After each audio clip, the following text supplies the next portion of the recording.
Hey everybody, we're going to get the show going. We're going to have some special guests today. Okay, how are we looking here, Dev? Everything's running 5x5 so far. We're good on YouTube, we're good on Twitch, and we are good on Facebook. All right. Did you get the links on the groups?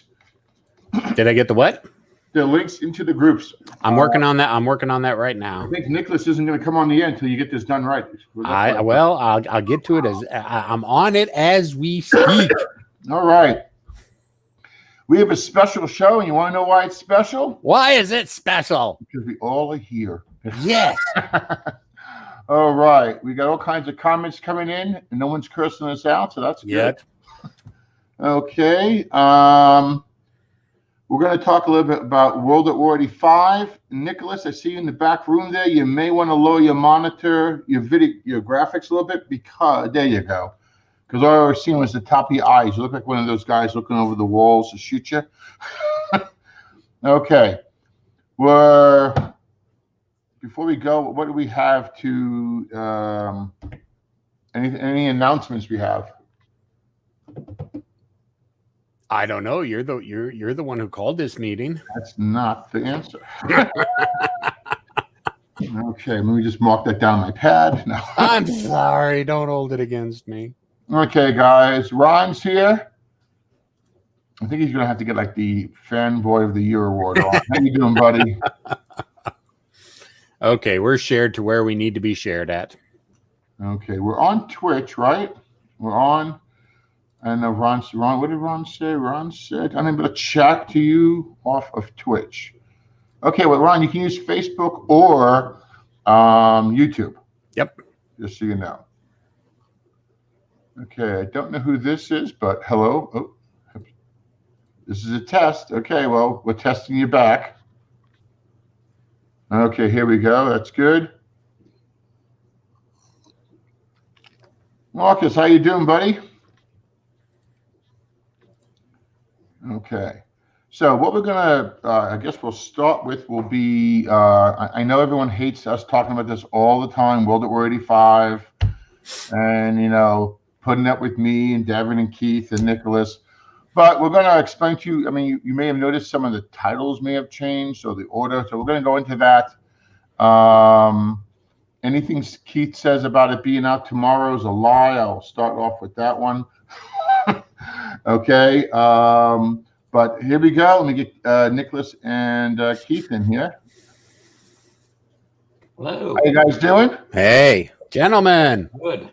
I like that new feature where we can actually talk about them, and I know they can see me because I see them giggling in the background, but you can't say anything. I'm trapped in the green room. Yeah, they call it the backstage on the software application. Just so you know. Yeah. All right. So I see we hit a milestone. We have 9,400 plus, huh? That's how many people are following us on I guess it's sorry, not YouTube, Facebook. Facebook. Yep, those are our Facebook numbers. Those are nice numbers, guys. Thank you for your support. And we appreciate that a lot. It's a big deal to us, at least. We'd like to know too, guys, give us some feedback. We've been trying to do the show at about 1 or 2 o'clock on a Saturday, which kind of conflicts with our development conferences. Okay. And my coffee person's here. Hold on. There you go. I want it hot. There you go. I'll put you right back. All right. Just so you know, let's see. Hold on. This is my oldest son, Andrew. He guest starred in Sons of Anarchy, although he looks like he did. Okay, when he's not doing nice, playing with Metallica. Don't let him fool you. Okay. So, okay. All right. We're going to be talking about some lock and load tactical stuff. We've got some new things to go over with you there. I got proofs today of the counters, all of them. So we're a little behind Nicholas. You'll know what that means in a minute. So they're actually moving ahead. So I may have to make it the second round, but if it takes them as long as they said, which they seem not to be going that long, they seem to be going a lot faster. What you mean by them is the printers in China. I like it. Correct. Yeah. But them is good. Clarification. Yes, they're like an Olympic hurdle. You never quite know where the hurdle is going to be. You just jump and all of a sudden, blam, you get tripped. Okay, hey, as many of you know, there's Stefan.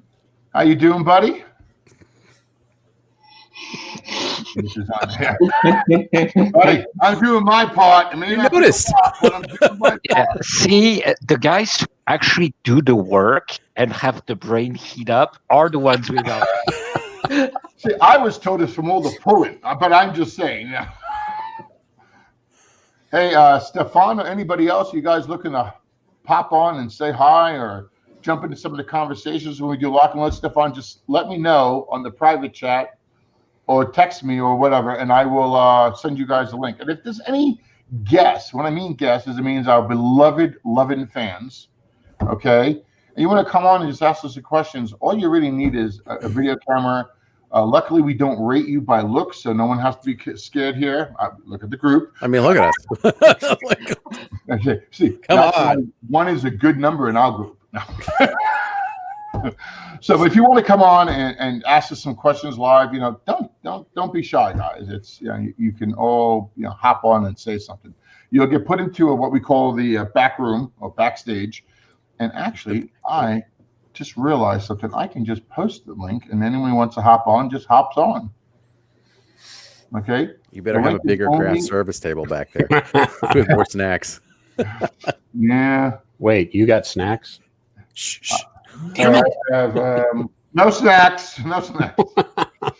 Actually, did you not see my coffee guy just go out to get me snacks? Right. All right. Let me see comments. Okay, guys, I'm going to stick this in here. This is a show.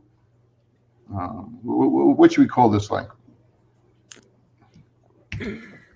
You got me on that one.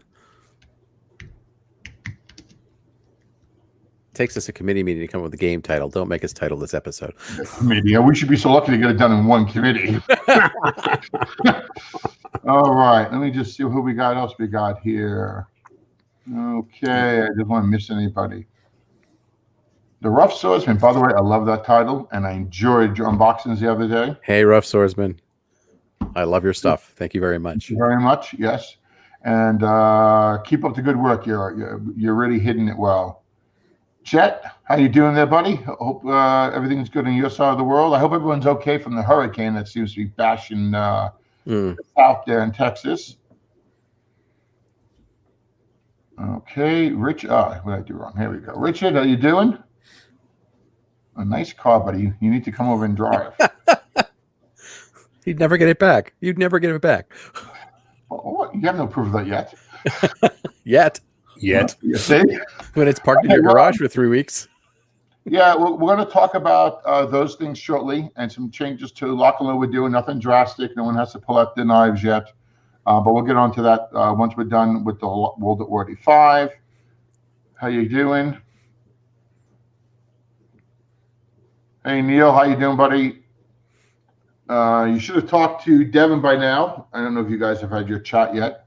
Yep, he shot me off a PM, and I said that we needed to continue it in emails. So okay. There's Don. Don, how you doing, buddy? Peter, and if I miss you, do not take it as a slight. Unless you know I don't like you, then it's a slight. But if I'm not, okay, it's simply because hey, Jim, that's because we are the hosts. So we start first, and then we tell people who are coming. We might very well have some other people jump into the show. I did send out a message. I was very stupid. I talked to Sean last night about Point Blank. I forgot to ask him if he wanted to come on and just give a little update. So anyway, I went and sent him some messages. I don't know what he's doing, so it might very well, not get this until after the show. But if he pops on, I'll definitely throw him on there, guys. These are roots feeding the world. That's you guys, buddy. Okay, what's this one? You guys, are you giving these guys $2,000 Christmas bonus to we're talking about? Ooh, maybe. They have to come with better material than, hey, boss, I thought you were coming up with that stuff. I'm not sure. I'm not sure we're worthy of a $2,000 bonus. I'm just saying. So. Okay. Hey, that's the if you want to come on, and guys, don't be shy. I mean, if we can go on here and do this, and this is not considered an act of bravery. That's not what you told me. Well, for you, you're a designer. It is an act of bravery. It's all cool. Okay. It's all chill. Let's see. Okay, I think that we got everybody here. I'm seeing like to missing anybody. Okay, so what I'm going to do is, before Mark, I see you in the back room. How you doing, buddy? We'll get you on in a minute. I'm going to have Keith and Nicholas talk about World at War 5, and it's going to be going on Kickstarter pretty darn soon. I do have something to show everybody, for those who haven't seen it. That is the new sexy box cover. Yay. I can't get the banner to go away. Okay. All right, there you go, guys. So, any positive comments? No. Any comments about the cover or anything you guys like? I keep seeing posts. Oh, that is the 1987. It only came out in March edition. Okay, let me just say this. I don't care. Okay, I just want to get it close, guys. I mean, the artist, as much as this artist is one of my favorite artists making war game covers, and not all of this stuff is 1,000% online, but. It's meant to be. It's meant to give a new cover. We like the black covers, but we just thought this really did a much better punch. If we're only a couple of games short of being out of stock, so if you wanted World at War, and more importantly, believe what's almost out of stock, the expansion kit, which I find odd because we made as many expansion kits as we did main game. So for Storming the Gap. But if you're interested, you still want it, there you go. Okay. The one other thing I want to bring up to people, we've heard, this is only rumors, but we have heard that some of the box covers are being ripped and they're not strong enough. And from what we actually brought this to the post office, we brought it to FedEx. Believe it or not, they're telling us the most problems of this is because we put too much in the box. Okay. Now, sounds like a great answer, but that's what we're being told. All right. So, no, we're not going to put less in the box. We're going to try to strengthen the box some more. But there is limitations on. People say, "Oh, you're not reinforcing the box." Yeah, listen. If we could reinforce the box and put some steel plating in there, I would do that too. Okay, but it's just not possible with how the production works, and China doesn't just go, oh, well, Lock and Load wants these boxes, so we go. No, they say Lock and Load and all these other companies that we make boxes for, this is what you get. And so, but we'll try to make them thicker. Mark's gone. I lost Mark. What happened, Mark? Okay. Here's some initial comments for you on it. Don, you only love it? You only like it? No love? Oh. Less is more. All right. Hi, Mike. Less is more. I like that. Okay. We'll put some fishing weights in. Yeah. Okay. And then I'm going to also show this one, which a lot of people haven't seen. Okay. And I guess we'll start off with what happened with the gaming names we had. Okay. If you've ever seen Keystone Cops Chasing Criminals, that's how we are with the game names. We kind of basically what really happened was we had decided all this material, decided some of this material wasn't good enough or wasn't fleshed out enough, I guess. There wasn't enough pieces and stuff. So there was no way to put, I think the number you guys, and by the way, this is with Keith, shrinking the material down, not increasing it. I think we got 19 counter sheets between the two games. 1, 2, 3, 4, 5, 6, 7, 8, 9, 10, 11, 12, 13, 14, 15. 15. Oh, I'm sorry. Only 15. Only 15. So we've broken into 2 games. Okay.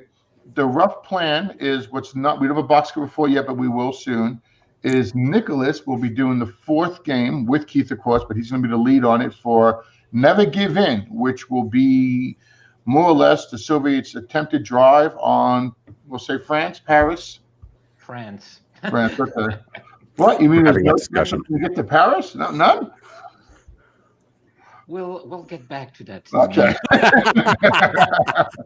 I've heard there's been discussions about that. Ongoing discussion. Ongoing discussions. Okay. Spirited discussions. And I think the 5th one being when Nicholas is working on Never Give In, it will be America Breached. Is that correct? Yeah, I think we're going to go with that. And I believe we're moving roughly the point of invasion from Florida more to the Mexican-Texas border. Texas. Okay. All right. So you guys got some information there. I'll let you guys talk about this. If I can shut up for a little bit. So, Blood and Fury. Just everybody asks about which nationalities are in which game. So I'm just going to start. I literally have my spreadsheets in front of me, so I don't screw this up. Mike, no more nationality flags on the front now because we found that we're the problem is with that, Mike. There's too many nationalities. Yeah. And, you just can't. That's one of the reasons we changed the cover. You can't just see all the countries in there. But Keith will tell you all of them, and if you're wrong, they're Keith's fault. Right. It's all my fault. But so Blood and Fury has, of course, the West Germans are in every module that takes place in Germany. It's their war. It's their country. So West Germans. So the West Germans, there's a little bit of the U.S. In Blood and Fury because there were detachments, of course, of U.S. troops in northern Germany. But it's really a display for the United Kingdom forces, for the British forces. And then the opponents will just be the Soviets, but they've got quite the interesting attachment mix. So they won't be like the ones in Storming the Gap, but they will be potent.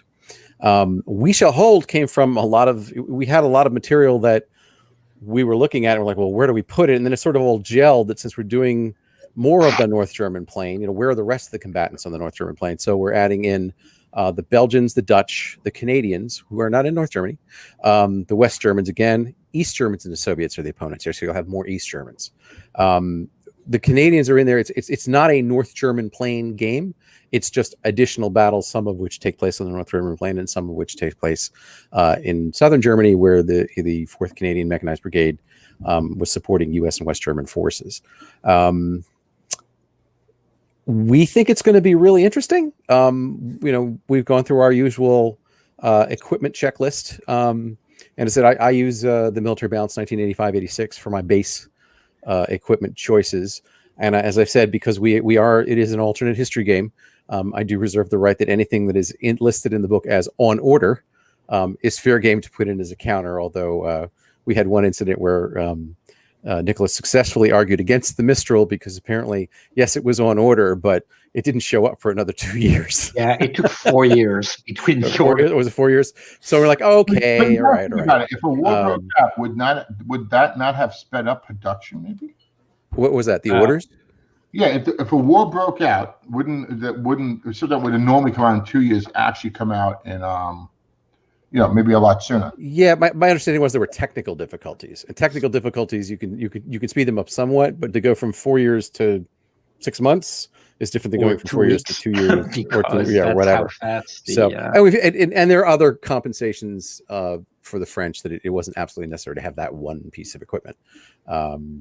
So we're hoping you guys enjoy the equipment choices and the formation choices, and as usual, each game will have an overall strategic map of where the scenarios are located, and hopefully that adds some flavor to it for you. We're thinking of having a couple of special maps. Please don't hold me to this. In We Shall Hold, one of our developers wants to have an airfield map and a pumpkin site map. And pumpkin site map, you got pumpkin site, yeah. What is that? What was that? A pumpkin site. So the for the Reforger exercises, the pre-positioned equipment were the pumpkin sites.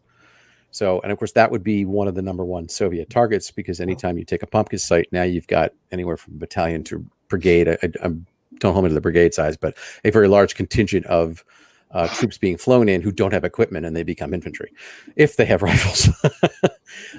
So it's one way of holding off reinforcements. So I everything I read said that, yeah, that's one of the main targets was the pumpkin sites. So that this is particular developers like, well, it'll be really cool to actually fight over one. I'm like, let's put that in the mix. The other thing is an airfield, because there are so many strategic airfields that would definitely be defended to the fence, basically.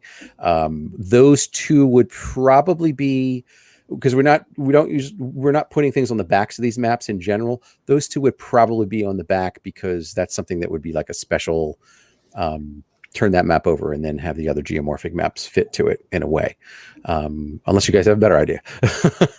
But that's sort of the way we're tending. Don't have sketches on it yet, so I can't give you any kind of a preview. As I said, it's not the highest priority. The maps themselves for We Shall Hold are the highest priority, and we will have, for both games, we'll have I don't know how you want to phrase this, Dave, half a monster.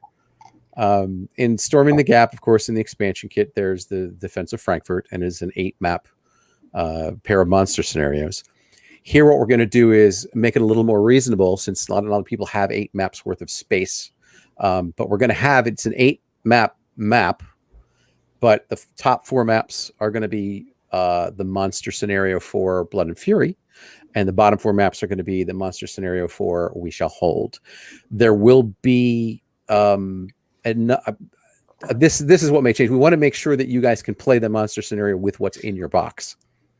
There will also be available a scenario that uses both games, should you have games with both games, that uses all 8 maps. Those we found were the Defense of Frankfurt scenarios. I mean, we found to be a whole lot of fun, and people want to play them more than once. It's quite the experience. I mean, we've literally had many games go down to the last hex, the last unit, the last turn.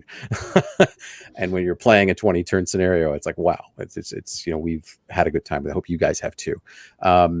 So we want to have that available. I don't have any. The sketches are in for that. We're waiting on art for that. Yes, here come the Brits, Mark. We're getting a lot of that. When are the Brits coming next? We have one more for you. As a Canadians, yes. What teams are they coming in? They all come in Blood and Fury, or they're coming in? No, the Canadians are in We Shall Hold. Right, that's Canadians are there. Yeah, the British are in Blood and Fury. The Canadians are in We Shall. That was part of the thing. It's like we wanted to put the Canadians, and we're like, we're getting too many counter sheets. It's it wasn't logistically possible to do it. We're like, well, where do we put them? And then the Belgians needed to be upsized, and the Dutch needed to be upsized. Did you know the Dutch have Leo 2s? Oh, do you want me to go quickly through some of the cool stuff we have for both, actually? Yeah, that would be great. So I'm going to let you guys know. I have a hard out in about 10 minutes, actually a little bit less. So, I'm going to pass off to Nicholas anyway. Everything he said. Right. I do have, before we go into that, I do have one thing you both guys can answer probably better than us. There we go. Knowing nothing about World at War, what's the difference between the first 2 boxes you showed? Are they different theaters or something? So Blood and Fury is the scenarios take place in the North German plain. It is the home game, if you will, for the British forces. So it has the British forces and additional West Germans, because again, it's their country. Some U.S. forces that are in that particular theater. And then the Soviet forces that oppose them. We Shall Hold is additional battles on the North German plain and other areas. The Belgians and the Dutch were, also part of the front line of the North German plain, just different areas. The Canadians were posted in southern Germany, and they were going to be supporting, depending on who you read, 7th Corps, 7th U.S. Corps, and the 3rd German Corps, or a little bit farther south. But basically they're in southern Germany, so they're a different area. If anybody's read the book First Clash by Kenneth Maxey, which was made as a training manual, like a training novel, so the information is very trustworthy, but it's also got its own drama in it, but it also gives you an idea of how a battle works when you're fighting at this scale. So it's very helpful in that respect. Really intriguing, has a lot of detail in it. It's a good way to get a flavor for the Canadian forces. The West Germans and the East Germans are always present. So this is one of the things where we took the opportunity. We're like, well, we have the Soviets. Everybody has the Soviets. There's supposed to be lots of Soviets. Who else is down there? It's like, well, the East Germans had another corps down there. So that's where, we said, oh, well, let's have some more East Germans. And that way, if you happen to have Storming the Gap and you happen to do We Shall Hold, you'll have a lot of East Germans if you decide you want to just have like an East German, West German battle. That's basically the geographic distinction between the two games. So it's an additional forces. So, and they're both standalone games. So if you really don't want to play the British for some reason and just want to play the Canadians, because you're French. What was that? What was that? I missed that. If you don't want to play the British for some reason, because you're French. I don't want to start that war again. Okay. So yeah, I hope that answered your question.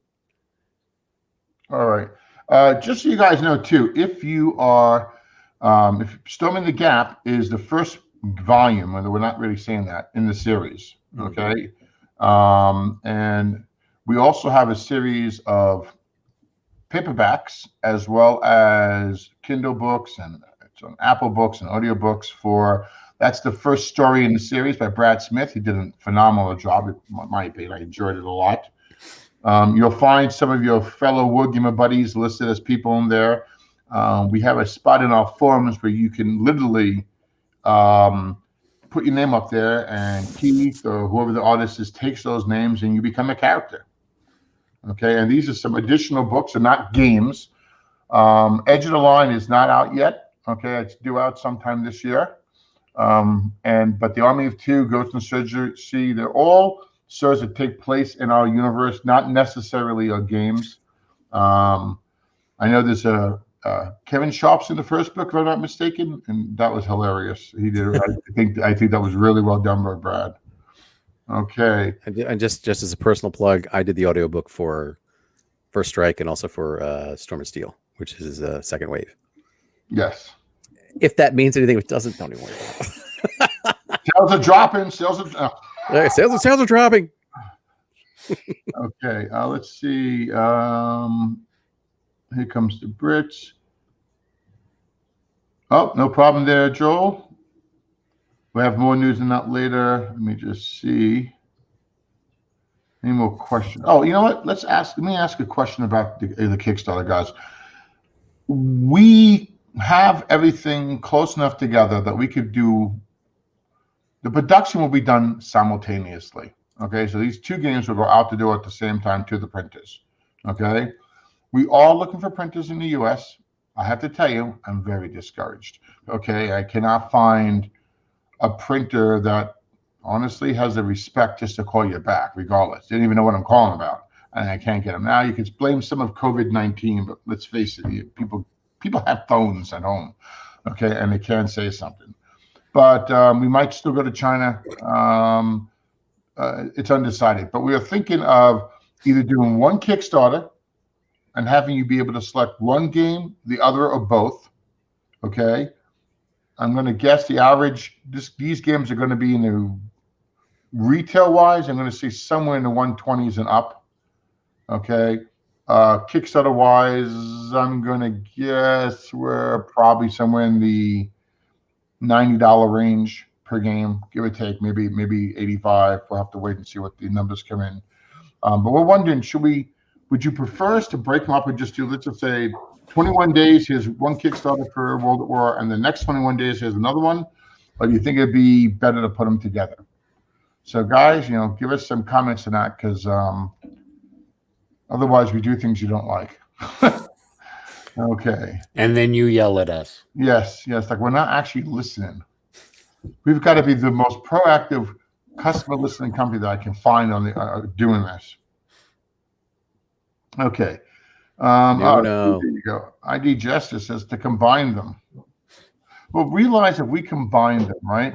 You're talking if they're, let's just say they're $90 a piece. And I'm not saying that's the price, guys, but I'm just saying that it will be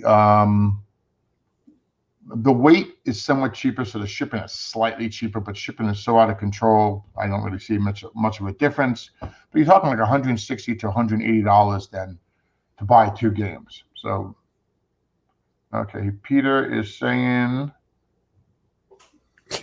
there you go. Marcus also you can go for both together. Okay. Wow. That's pretty good. Looks like everybody wants it together. Chris, for you, 2.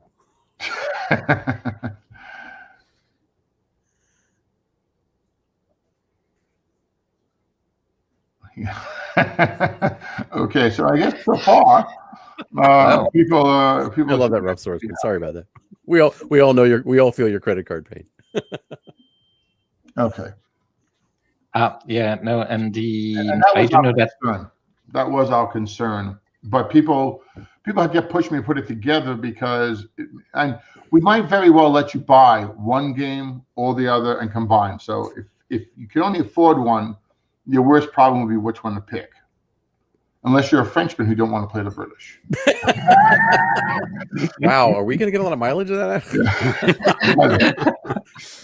And is it going to be in miles or is it going to be in kilometers? Miles, but it's American publishing company. British or UK? British or US?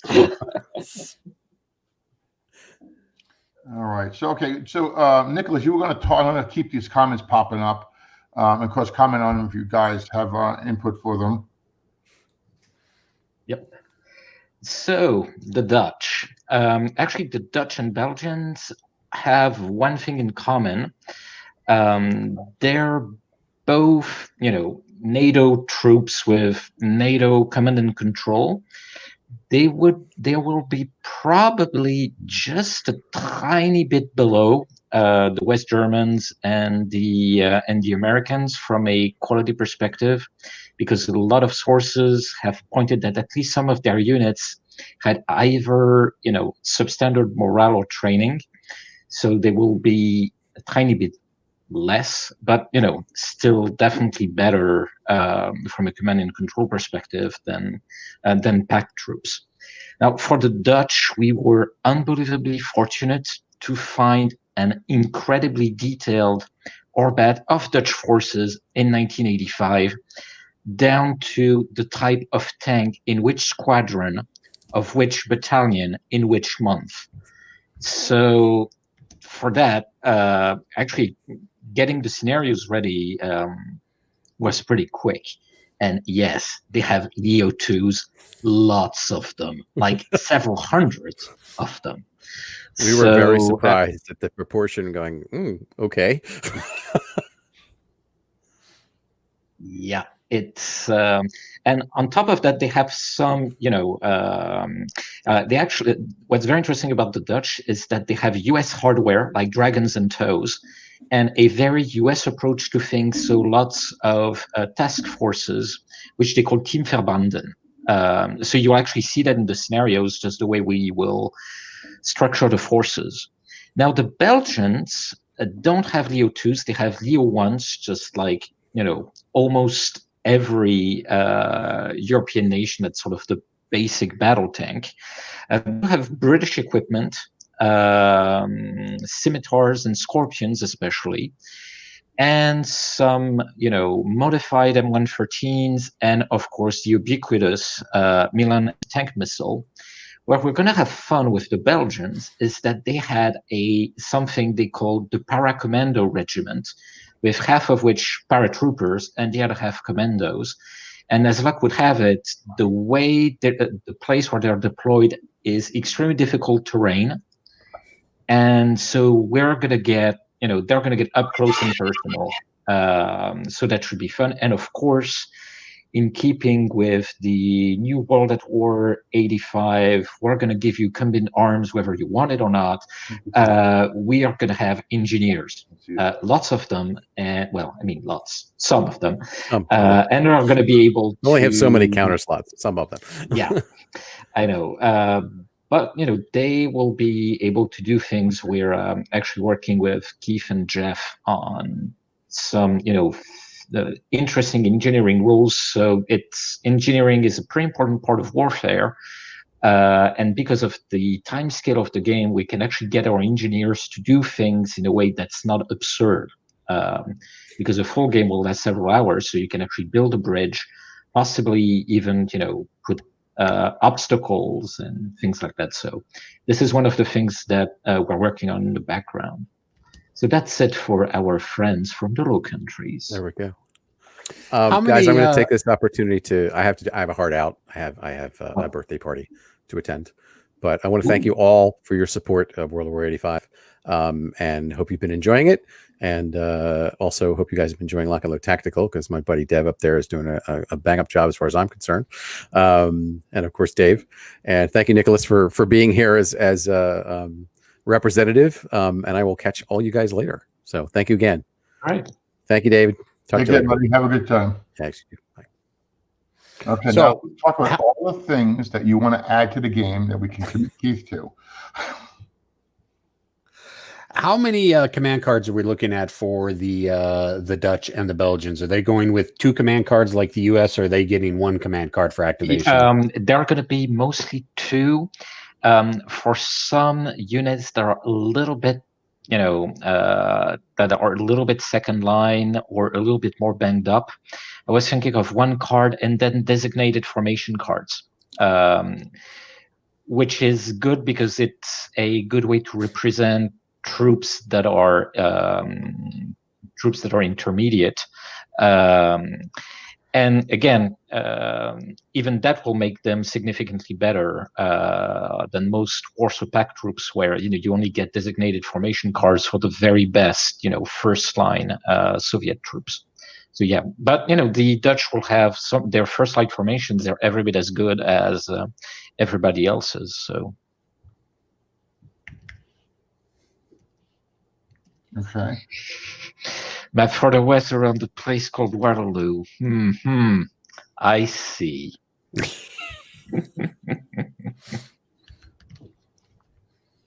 Okay. I can actually talk about the French too if I don't get nuked in the meantime, but maybe. I think you're safe. Well, from us Americans, but the Brits, I don't know. Yeah, well, No, I was kidding, of course, because I've been playtesting Blood and Fury with, it's a lot of fun, and the Brits have some pretty interesting units as well, and the system is very good to portray very simply the differences between different armies,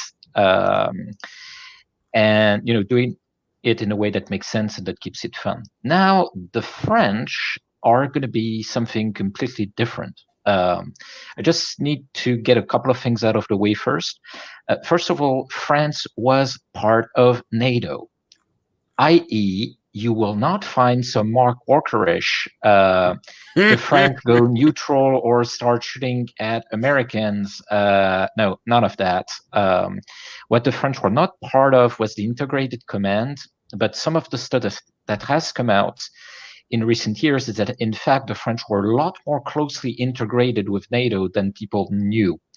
For instance, and it seems obvious when you think about it, and you know anything about geography, is that the French air defense and both missiles and air squadrons was almost completely integrated with the NATO system for obvious reasons.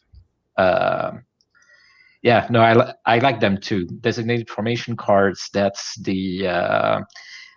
also the scenario designer's secret weapon to rebalance a scenario at the drop of the hat. So yeah, love them. The other thing I wanted to say is that one of the reasons we renamed the French volume, and it's sort of a running joke because I think I don't really even want to count how many names we went through for that particular module. It's sort of a traumatic experience I don't want to go through again. Is because there's no way in hell that the Soviets would have reached Paris. People tend to forget that the French had their very own nuclear strike force, including 6 SSBNs and tactical missiles. And basically French conventional forces were playing second fiddle to the nukes. So they were there to act as a tripwire to prevent the Soviets from just overrunning Germany and be done with it. But it means two things: that France would either have fired its SSBNs, thereby triggering a nuclear apocalypse, or come to some kind of terms and separate peace with the Soviets. There's really no middle ground there. So when the Soviets approach the border, at some point, whether it's inside, outside, something's going to happen.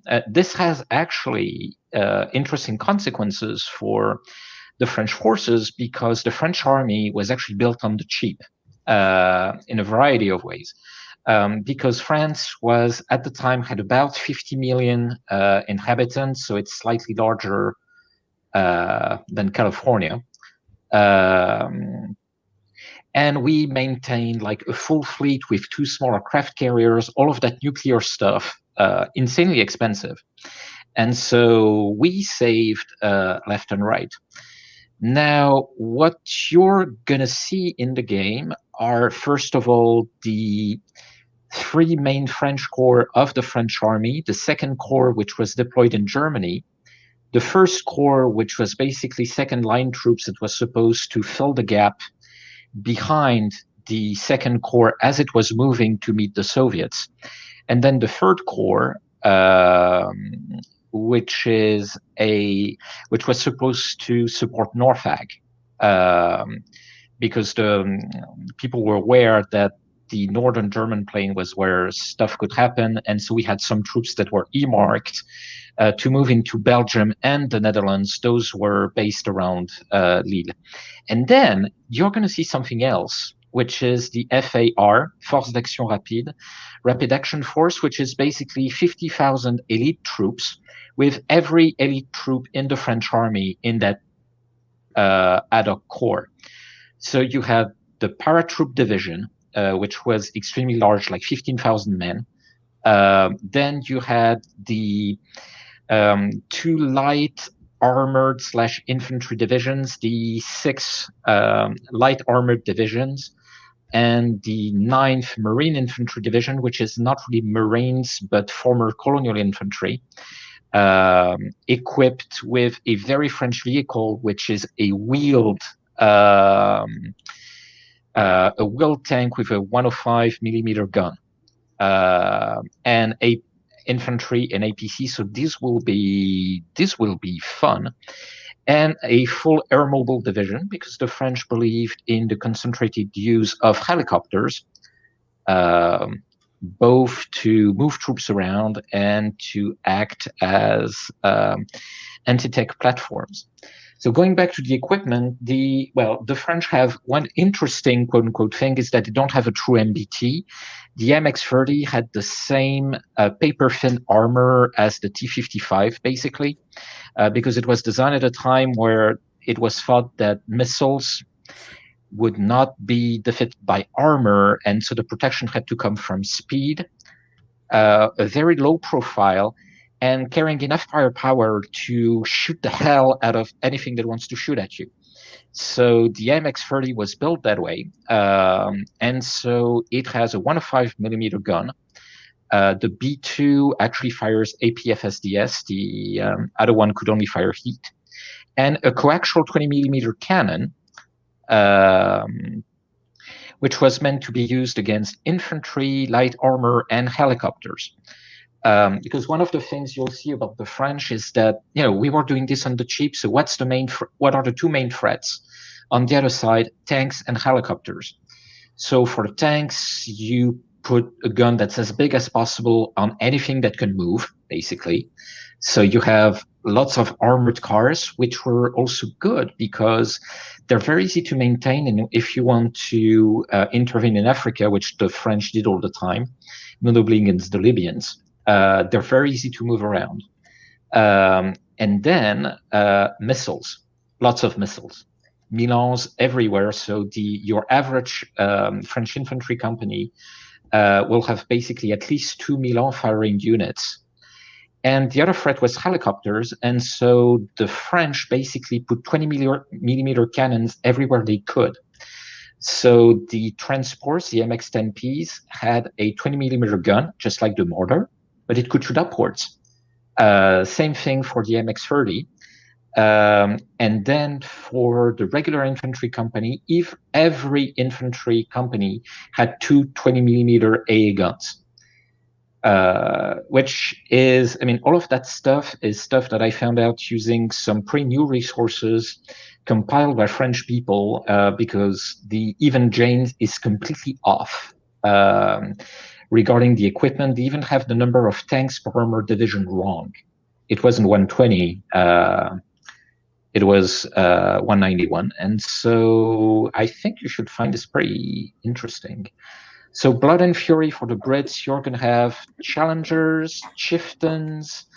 You're going to see quite a few either new Soviet equipment or a lot of it. So BMP-2s. You're going to see some new missiles. Infantry missiles, not Sagers, but much better stuff. So the Soviets in Blood and Fury, I mean, the Soviet forces facing the Brits and the Dutch were their first-line troops. They're very, very first-line troops, more so than the Fulda Gap. And so it's going to be brutal because they have good equipment and they have a lot of it. It always hurts. So, yeah. So, well, there you go. If you guys have any questions, I'm quite happy to take them. But I have the feeling it's just, knocked everybody asleep, I guess. No. Well, you answered a lot of questions on the data, which is honestly what we get asked the most anyway.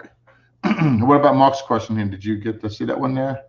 Yeah, he got. Oh, yeah, that's what I answered. Okay, and Don, you said changing up the order of the game release. Northern Europe module before American Breach. I think it is, isn't it? Yeah, America Breach. No, I think what Don, by Northern Europe, you mean Denmark and Sweden?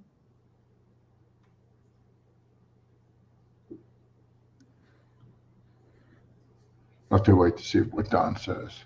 Yeah, because we actually, if you want to know the backstage stuff, initially we started working on the Danes for Blood and Fury. It was just too much stuff. So we actually have quite a lot of stuff on there. I don't believe Keith was thinking of switching games around, but the series will continue. Well, the Scandinavia volume is definitely in the works. But we basically have 3 games to produce before we get there. Yeah. And those games, honestly, were in production for a while. Okay, let's see. I got 3 or 4 questions. I'm going to throw these up here. Okay.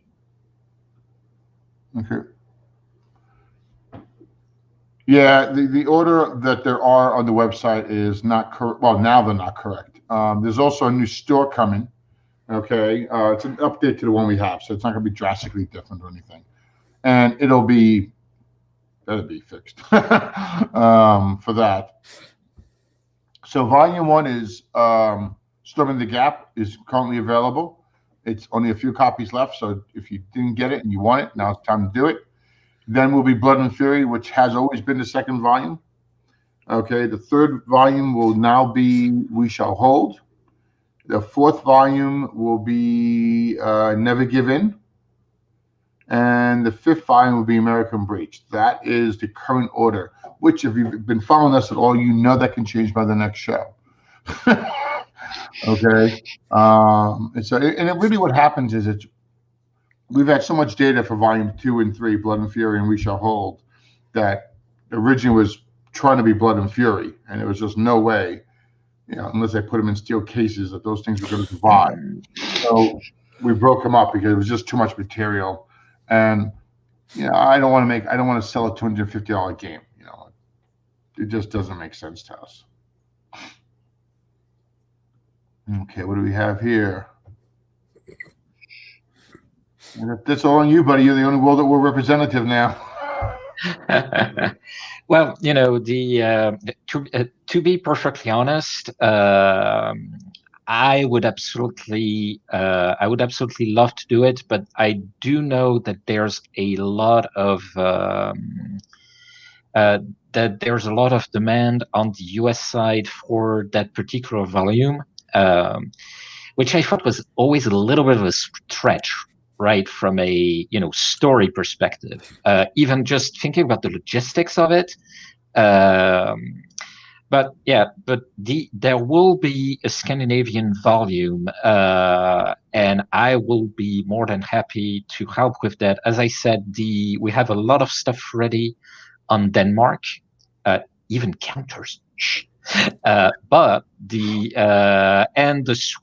Swedish volume was always in the works. I don't know about Norway. One of the reasons I'm saying this is that the fighting in Norway would take place in extremely mountainous terrain, which is not at all the terrain you find in Denmark or even in Sweden. But I have ideas that I will discuss with Dave and Keith, because I think it's definitely cool to have battles in Arctic and very broken, almost lunar landscape type of stuff. So yeah, and I want the Swedish S-Tank too. So well, I will say this: I do know that we're supposed to do Norway, Sweden, Finland. We've talked about. Well, it's not talked about. We've laid this out. We're just adjusting it as we go. We have the Middle East. We have Africa. We have obviously America Breach, which is the invasion or insurgent into the United States. We've talked about just so you know, what is the other one? Going into South America. We have the Far East. We have the Australians, Japan, Korea, China. So you guys got a lot coming. Okay. Will there be any hope for mounted maps? Perhaps there's no. Okay. Right now, there won't be a stretch goal.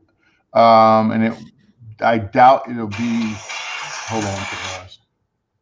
Andrew, hold on. I doubt it will be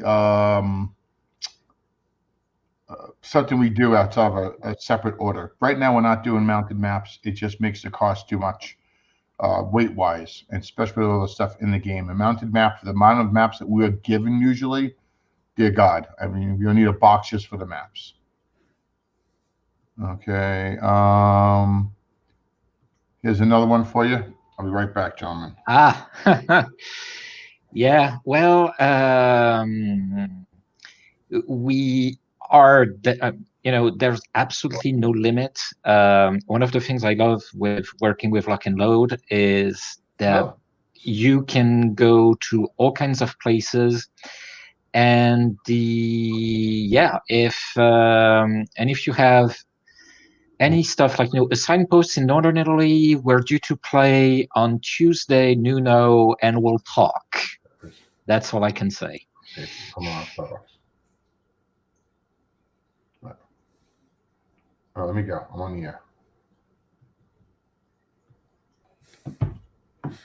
Sorry, gentlemen. Oh, I told Nuno that we will discuss it during the teaching game I have with him on Tuesday evening. So. Okay. Yeah, and I was saying one of the things I love about Lock and Load is that there's really no limit as long as it's interesting. We in Europe there are many places that haven't been dealt with at that scale, and so all of that is fair game. Lots of interesting battles, interesting terrain, interesting troops. We did the Fulda Gap, so that's checked off, and now we can move on to places that Step Boldly were known as near Kiruna, which was a Swedish link to Norway. If the Soviets decided to involve Sweden, which they probably would have, I mean, once you're going to invade the world, you might, as well get in there. So, but yeah, we are definitely open to anybody with information. One of the things I found working on the French is that it's very, very difficult to find good open sources on that, and even sometimes paying sources can be screwy. So people who were there and have training documents, definitely all for it.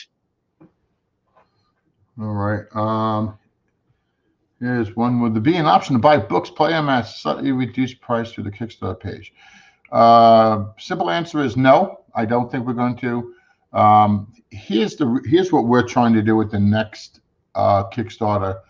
I'm going to try to have them all pre-packaged in China and the label stuck on the box, which means that when they get here, all the Kickstarters literally could have a postage stick on it and throw out the door. They don't have to bother looking it up, no sheets, no organizing.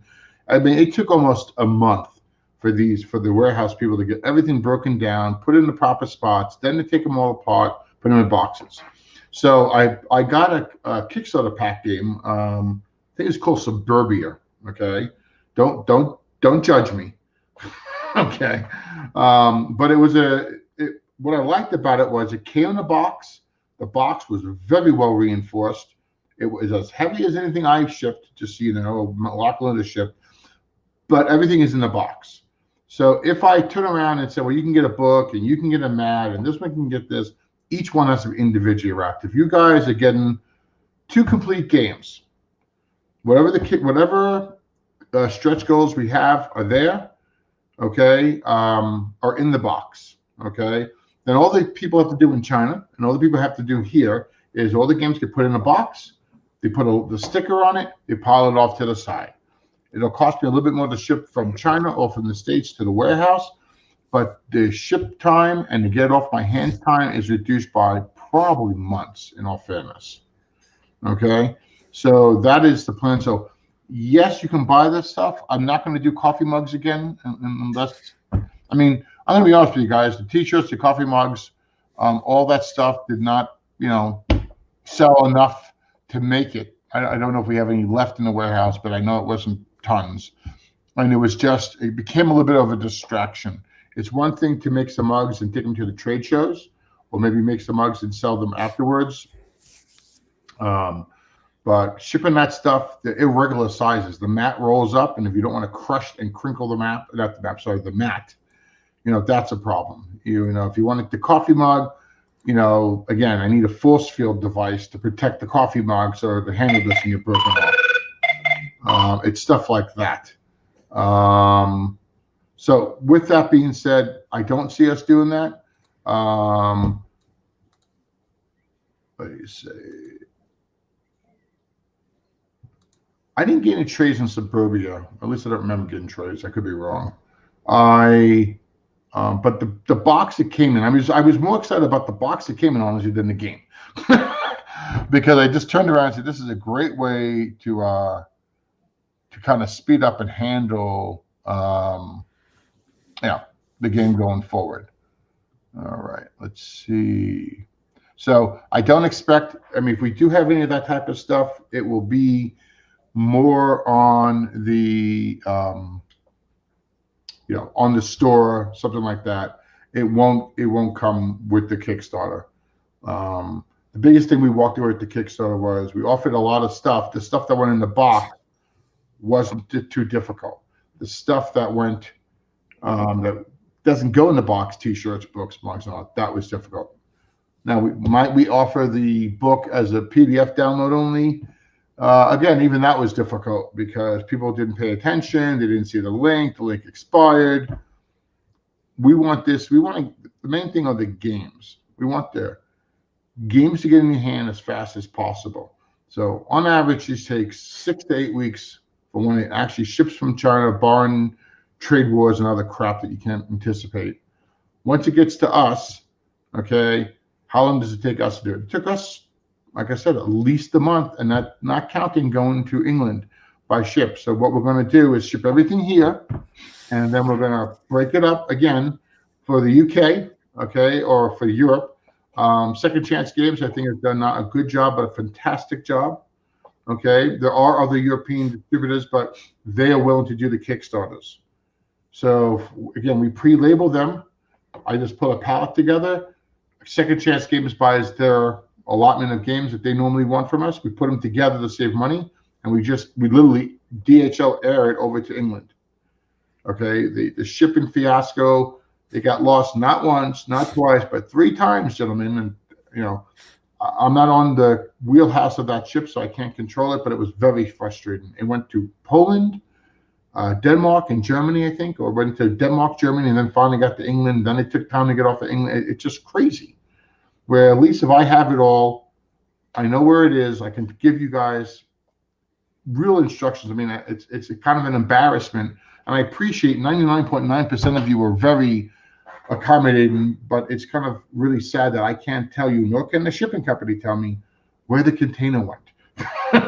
Okay, and then when they tell me something, it's not right.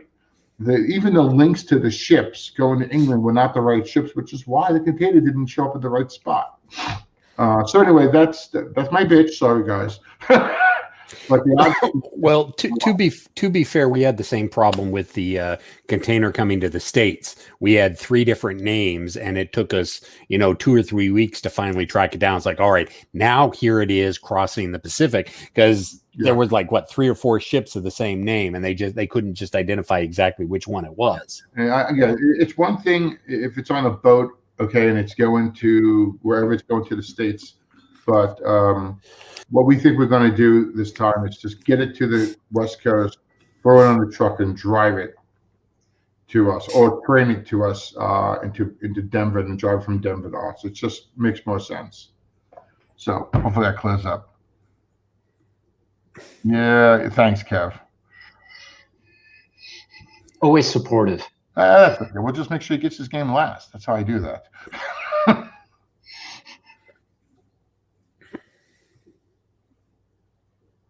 Now you see, Steve's got it right.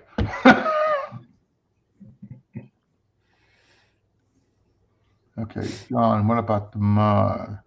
Oh, I think I have one here, guys. We had offered somewhere. Oh, here it is. I know I have it somewhere. We had offered a T-shirt. I wasn't really thrilled with the quality of the T-shirt, to be quite honest with you. I wasn't satisfied. And we had, let's see, we had this mug. I think if you watched the video earlier, you'll see Keith is drinking from it. The mug is great. I mean, I like the mug. I wish it was kind of bigger. My coffee, this is like a sip of coffee for me. But, I wish it was bigger. Outside of my personal gripe in the size, the mug is great. The problem is trying to protect that with enough protection to keep the handle from breaking. We didn't have a lot of handles broke. I think we had, probably was less than a dozen, probably less than half a dozen, honestly. But again, when you're shipping all around the world, it becomes a hassle. And, we don't want to go that route. Well, it's not out of stock yet. It's just close. Okay. It's very close, actually. Would we do one? Yes. And anyone wants to know, yes, the answer is we will update any mistakes that were discovered for the most part.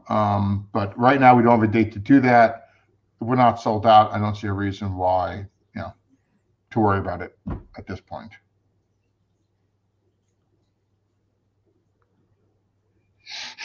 Yes, that is so true, Mark. And yesterday sometimes is late. Especially when we've paid for it in a Kickstarter. We want it now. The goal is over. I want my game now. I don't want it 2 years from now. What we might do, too, is offer some of the scenarios along Tabletop Simulator. So you guys who do Kickstarter will have a way to play privately before anybody else.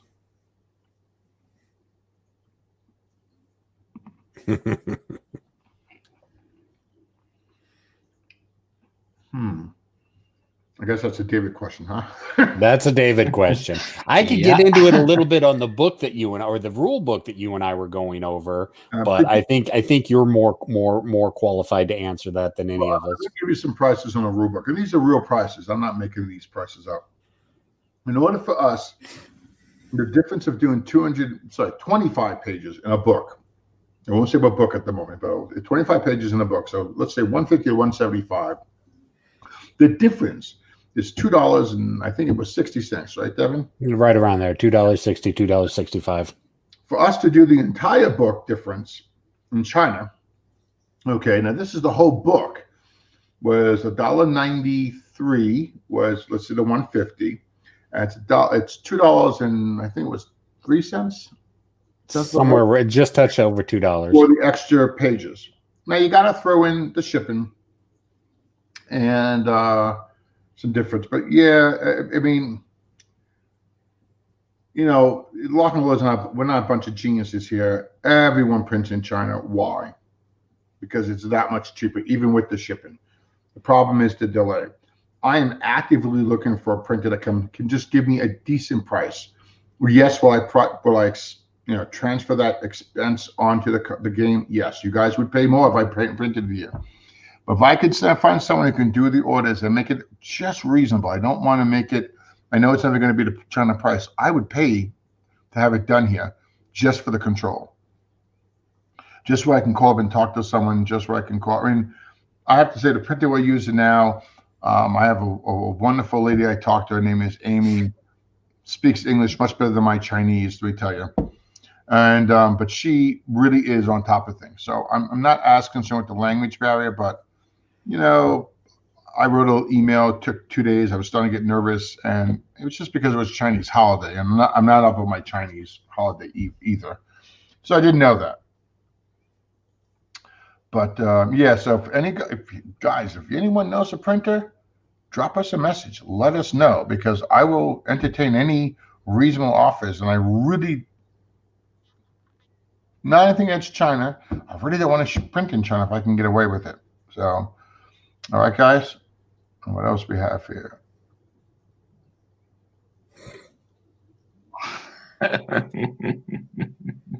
I didn't even get a mug, so I mean.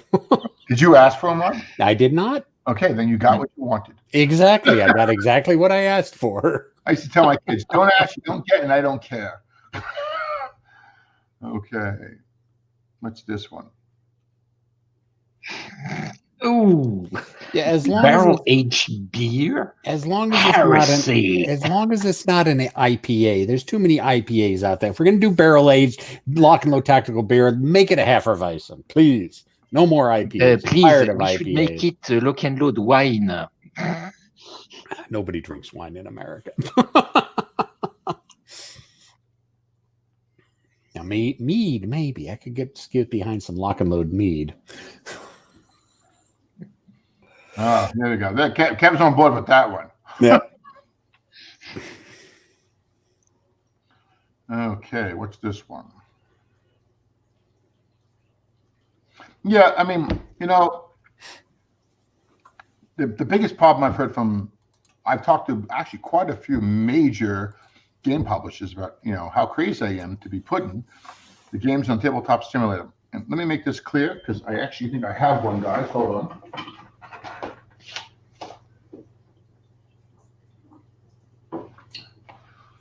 All right. We're going to show you this. This is a companion book now. It used to be called Module Rules and Scenarios. And pretty much this is the Module Rules and Scenarios. We call it the companion book because Stefan, you twisted my arm. But anyway, you know, it was a little wordy. It does say formerly known as, but the companion books that we sell are not what comes in the game per se. And the object of doing this was the following, okay? Oh, and by the way, if someone bought the book Spiral Bound and you don't have a companion book, you got the old modules, open up a support ticket and we will send you a free update. How's that? Okay?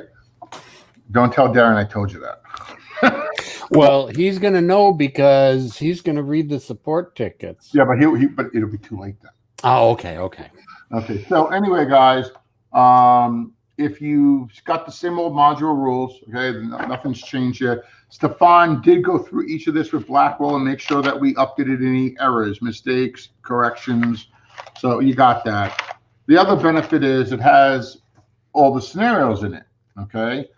So the scenarios are the scenarios, and again, any corrections, mistakes, and errors we put in, we corrected. Well, so what it makes this special, I guess, is you've got the turn record track, which also shows what is that again, Devin? Squad breakdowns. Squad breakdown. Thank you. And also has the turn effects charts. Okay. Again, everything's been updated and modified if there's any errors.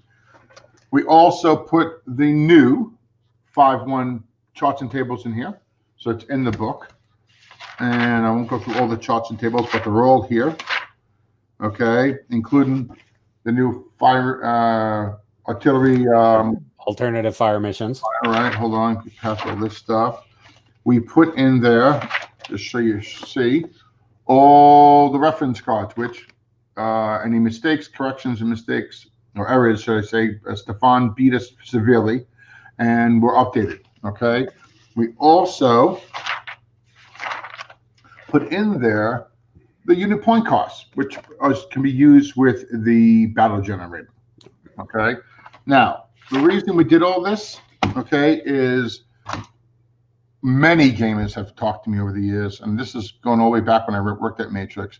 What if you can't afford or have 10,000 games on your bookshelf? Okay, and you're just playing online for the most part. You play out of hotel rooms and bathrooms and stuff like that.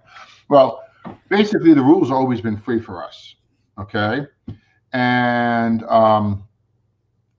so you can download the rulebook. Now you got the whole rules, right? You got everything you need to play. You can see the module online. Okay, what you don't get is you don't get the scenarios. You don't get the extra tables. So that's what the companion book is for. So basically you're paying for this book, okay, as well as it gives you complete ability. Let's just say it's a digital license too. So with the game manual, in which we do hope you buy one from us, because so we can make money. This you got no choice to technically buy because there's no PDFs for it. It's not free. We sell this. So for $30, I think is the price. Don't quote me on that. It's depending on the book. You guys can now take and play the entire game online. So all you need is the core rules and this. For any one game, you obviously need one for each game that you want to play. So the object is you can play online. So you can actually play it on Vassal like that. You can play it on Tabletop Simulator. Tabletopia, it doesn't quite work as well as we wanted to. So we didn't put anything else but the, what do they call that? The starter kits on there, okay? And so that is the plan. So Uwe has done a freaking awesome job in putting those on there. And I do believe sometime next week, if I'm not mistaken, he's going to put the new admin counters for Lock and I talked to him less than a half an hour before the show started. He had all the counters. I explained to him how they all needed to be laid out, the new player aid charts, the 5.1 rules, everything. And he said, yeah, sure, I'll have it done by the end of the weekend. Okay, for all the Tabletop Simulator modules. So, barring any delays or problems, by tomorrow evening, the Tabletop Simulator should be updated with the 5.1 rules, the 5.1 player aid charts, and the new looking admin counters for 5.1. Okay. Well, there you go. So anyway, that's reason why we're supporting it. We're hoping that we sell. If you already, and make this clear, if you if we're going to do this, we hope we sell a lot more games. If you already own the board game, guys, you technically don't need the companion book because you've got it in the module rules and scenarios. The charts and tables are there. The old games that have already been released for Lock and Tackle, we'll use them as my kicking board here. Okay. If you bought the battle generator, you get all of the unit cost charts. Okay, going forward, such Heroes driving Stalingrad, Heroes of Grenada, the unit point costs that are used in the battle generator will be in the actual module rules. We're not going to break them up. And okay, Kev, all is forgiven. Thank you, Kev. So that is the reason for that, guys. And I believe there's going to be a new show. I'm not going to. I think it's going to be called Face Front or something like that, which is going to be, basically Devin and Johnny playing some Lock and Load Tactical, and we're going to hopefully try to get Nicholas on there so they can record their gameplay and let you see how easy it is to really play on Tabletop Simulator. People seem to get a little nervous about it, and it is a little bit once you get it, but you know what? If you can figure out Vassal, you can figure out just about anything. Okay. When you play Tabletop Simulator, go, why am I playing on Vassal? And the only reason you're playing on Vassal is because there's more games available at the moment. But there's a lot of classic war games on Tabletop Simulator, and it just plays better. I mean, the nice thing about it too, from a publisher side, it keeps all the assets safe. They're locked down. People can't take the assets and do what they want with it. That's my biggest gripe with the Vassal right now. Okay, we got some other questions here, so let me just bring this up. Mark, so again, time frame for Kickstarter and estimate of going into production. As soon as the guys are finished with the maps and the scenarios, that's really the big thing. It will go, up for Kickstarter. I don't put pressure on the guys to say you have to be done this date. We have dates which liberally move, but to try to get it right, I will say that the rules are pretty much done at this point, right, Nicholas, for World at War? Oh yeah, I mean I was actually waiting for the compilation so that I can start translating them, as you know. But yeah, I mean, the rules are pretty much stable. The only thing that we're toying with are, module rules and special stuff like, pontoon building. It's so that we're fine. Blood and Fury, the playtest is very far along. I think we're playtesting the last ones, and for We Shall Hold, we have basically draft scenarios. Once we have the maps and counters, the testing's gonna start right away. So yeah, I'm not too. I actually think we're in pretty good shape. I mean, Blood and Fury is close to done. So yeah. So so I don't have a time frame for you, and we're not. No, this is my fault. We're not big on giving a lot of, hey, in 2 months, this is going to be out. You're going to hear about it on Monday and probably see it on Tuesday. Because it takes us a while to get everything together, and then we just try to go with it. Okay. Hey, Jim, any further about the campaign system? Which ones are we talking about? World at War? He was talking about the World at War 85 campaign system. We will have Jeff Schulte on the show coming up soon to talk about that. I don't think he's quite ready to divulge any other information yet. But I'm pretty sure, right, Nicholas, there is the same campaign that we had in the first one on it, right? With different map, different stuff, but same idea. Hold on, gentlemen. Yeah. Give me caffeine. Caffeine, fine. Yeah, Jeff is definitely the campaign honcho. So, but that's this is one thing that we haven't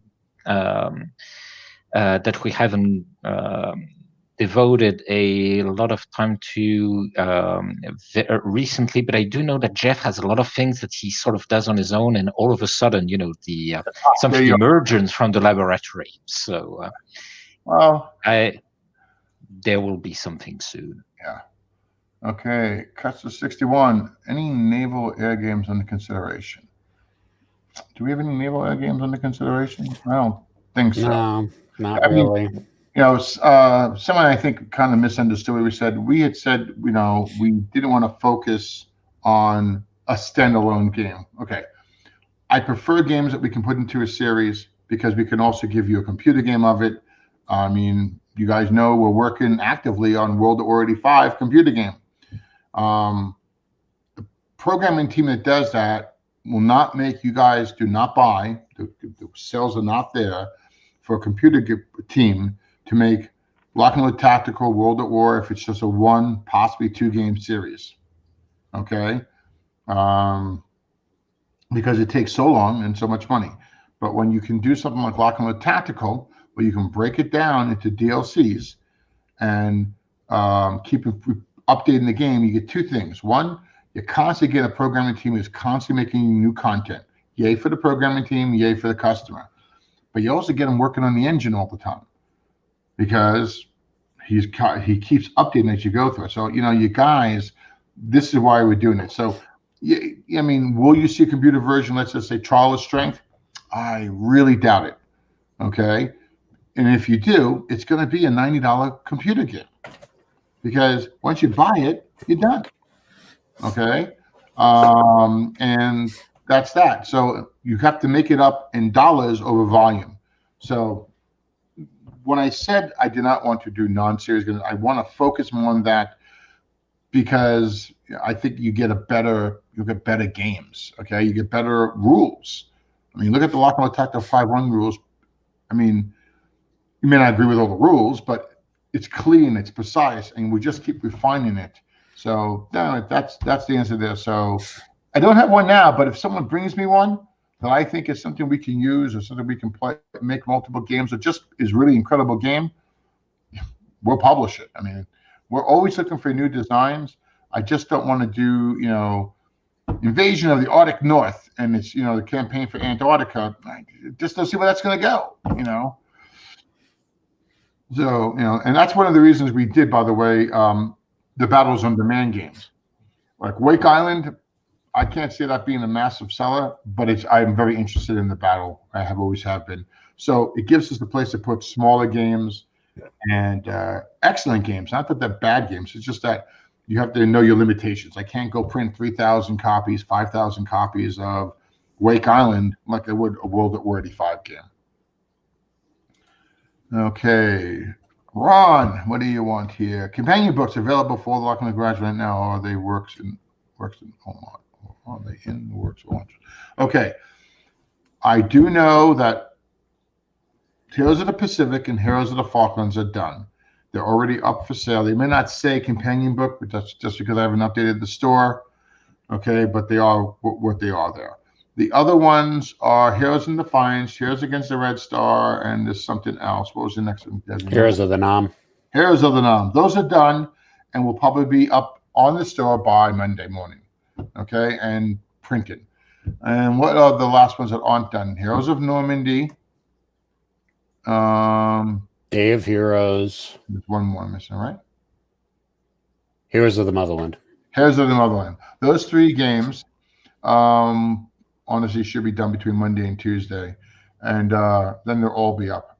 Okay, so hopefully I answered that question.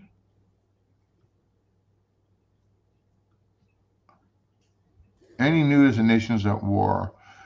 We haven't done anything further. It's not that we're not going to. Now, if you ask them about the computer game, there are guys, like I said, doing a great job converting it from Java to Unity. And that's a big deal to us. And to me, it is, because it lets us do a lot more with the game. And it's going to make World at War 85 on the computer. So, guys, support them as much as you can. Tell them how great they are. Tell them how much they can't wait for more modules. It's how they judge where they want to keep going. So it's kind of important. Okay. Oh, Kev, thank you. You said it already. Sorry. Okay. FYI, the rulebook, yes, it is still 5.0. But, Jim, we have given the rulebook to Tom. Tom has all the new stuff. Okay, he's making a list of what to change. I will say this. I did talk to Tom.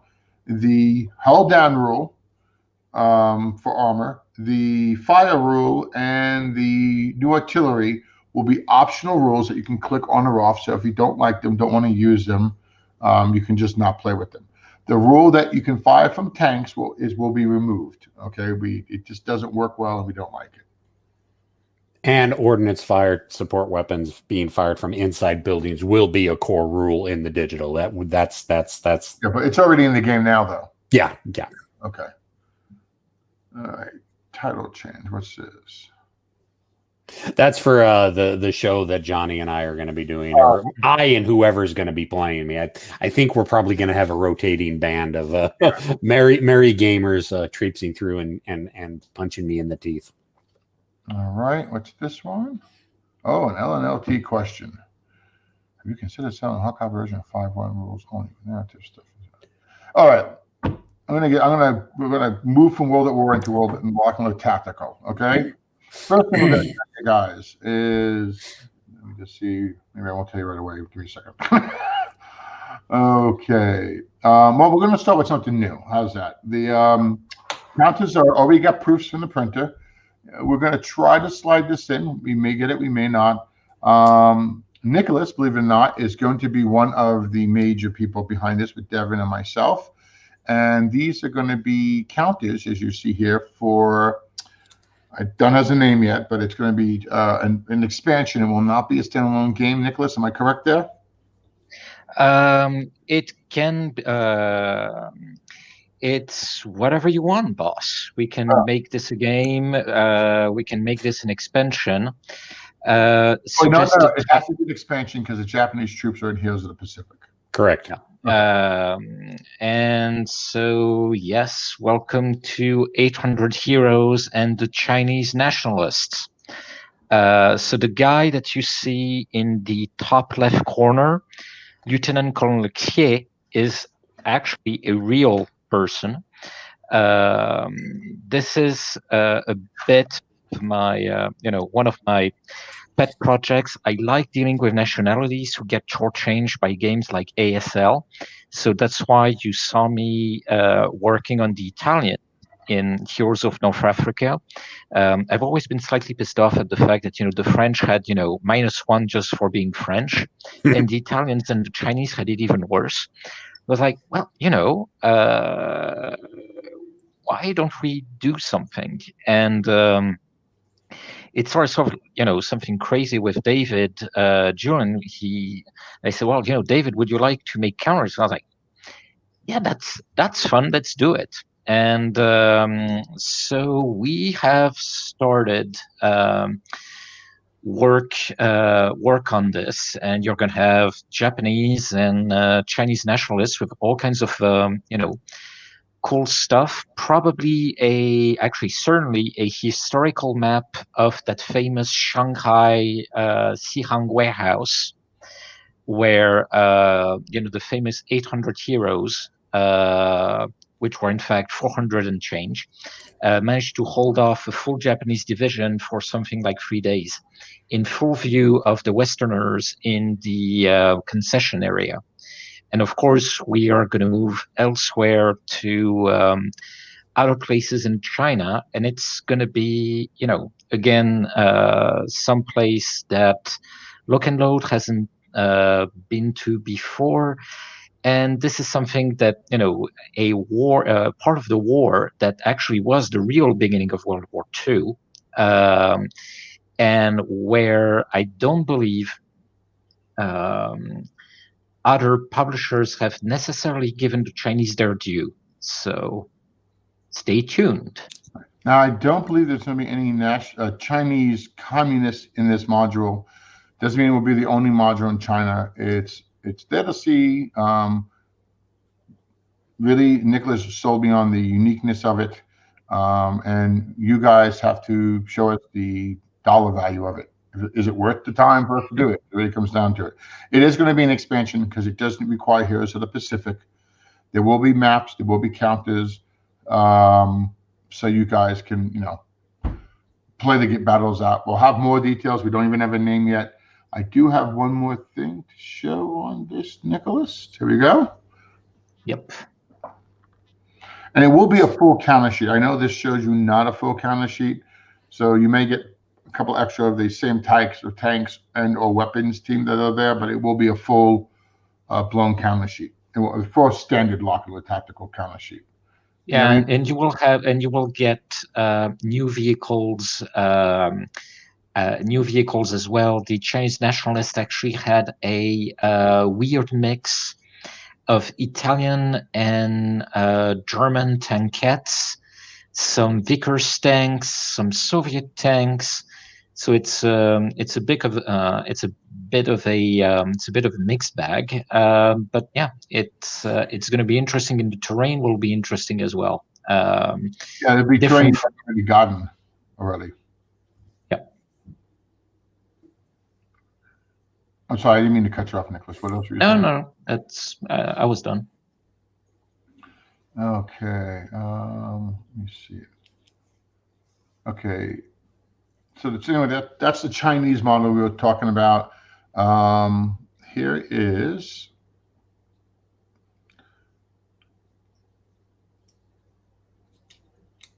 I don't know, Ron. I can honestly tell you, would I like to expand Guadalcanal? Maybe. I'm going to say we do have on paper a series called Heroes of the Far East, okay, which is a local tactical module, which will have the Americans in the Philippines, British, Indian troops, Singapore, more China, and even the Russians. So the Russians and the Chinese can have their, Russians and the Japanese can have their, I guess, 2 battles that they had up there. And it covers more of the South Pacific, Australian units, New Zealand, kind of it will be a big game like the Heroes of North Africa. The biggest problem we really have, guys, is there are enough people to help us stretch all this out. I mean, it's really what we need. Kevin seems about Shanghai. Yep. I think this goes to this one here. Typo, Kev. Yeah, exactly. Kev, you're right. And actually, what I did for the lock and load map, I actually own that copy of Battles magazine. And I basically, using crayons, turned that map into a lock and load map, double checking that with Google Maps to get the actual size of the warehouse, because it's an actual building. Oh, there you go. Oh, and I didn't say the this. artist is on. No slide against you, Dave. The artist on the Chinese counters is David Julian, and he's artist in probably the majority of the work on Lock and Load Tactical. So yeah, Dave, we thank you, and yes, I will be getting back to you on that. Nicholas and I have talked. Nicholas, I guess, has some updates for you. So hey, thank you very much as always.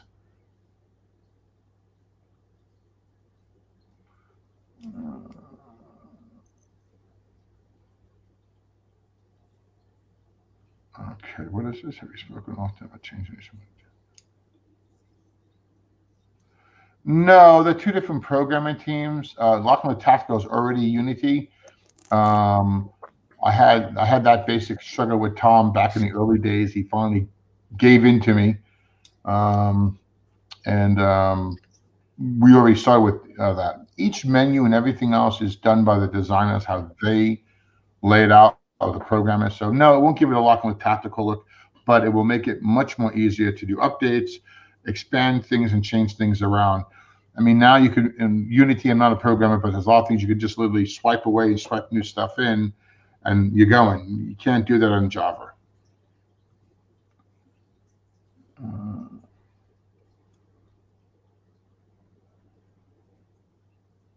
And what's it? I don't know exactly why, but I prefer it all the time. It will probably look very much similar to World at War. That does not mean that Nations at War can't be changed or adjusted if it's necessary. And remember, the 2 different games. One's a very tactical game. There's a lot more information that you need to give out and receive in a tactical game that you're ever going to get on a World at War or Nations at War series.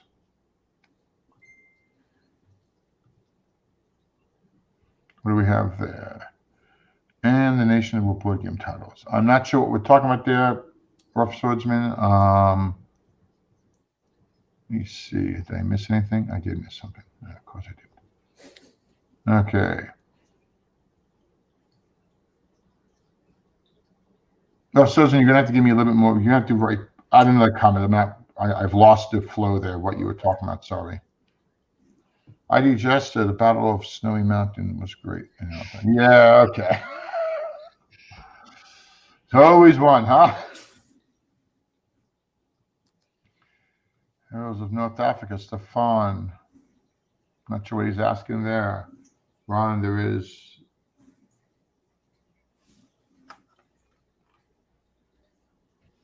Okay, as the moderator of this podcast, I will officially say I'm not following any of these last few questions. No, that was in reference to the naval gunfire for the Guadalcanal, possibly. Oh, okay.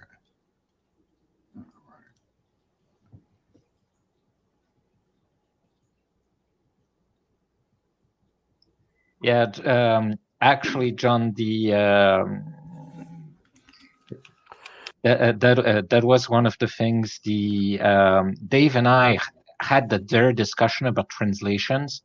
But Dave, shall we say, had a slightly traumatic experience with translation into into Japanese, and so since none of us speak Chinese, I mean, I still remember some Chinese insults from another traumatic experience, but we wouldn't be able to check the translation.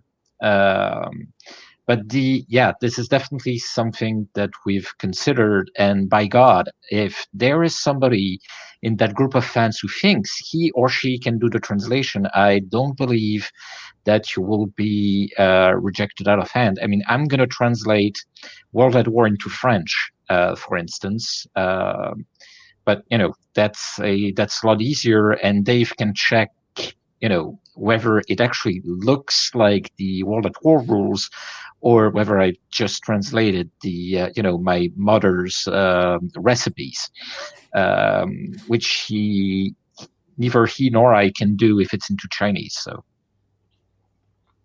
Yeah, that's so true. Okay, we have here.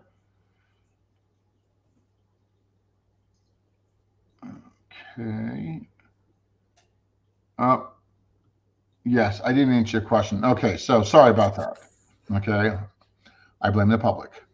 Anyway, the rulebook changes are going to be as follows. Okay, the core rules. Okay, and partially, I've heard this on I think it was Kevin Sharp's podcast. I'm gonna have to blame you, Kev, and some other people. Oh, it's 300 pages, and we don't need 300 pages. So we have now.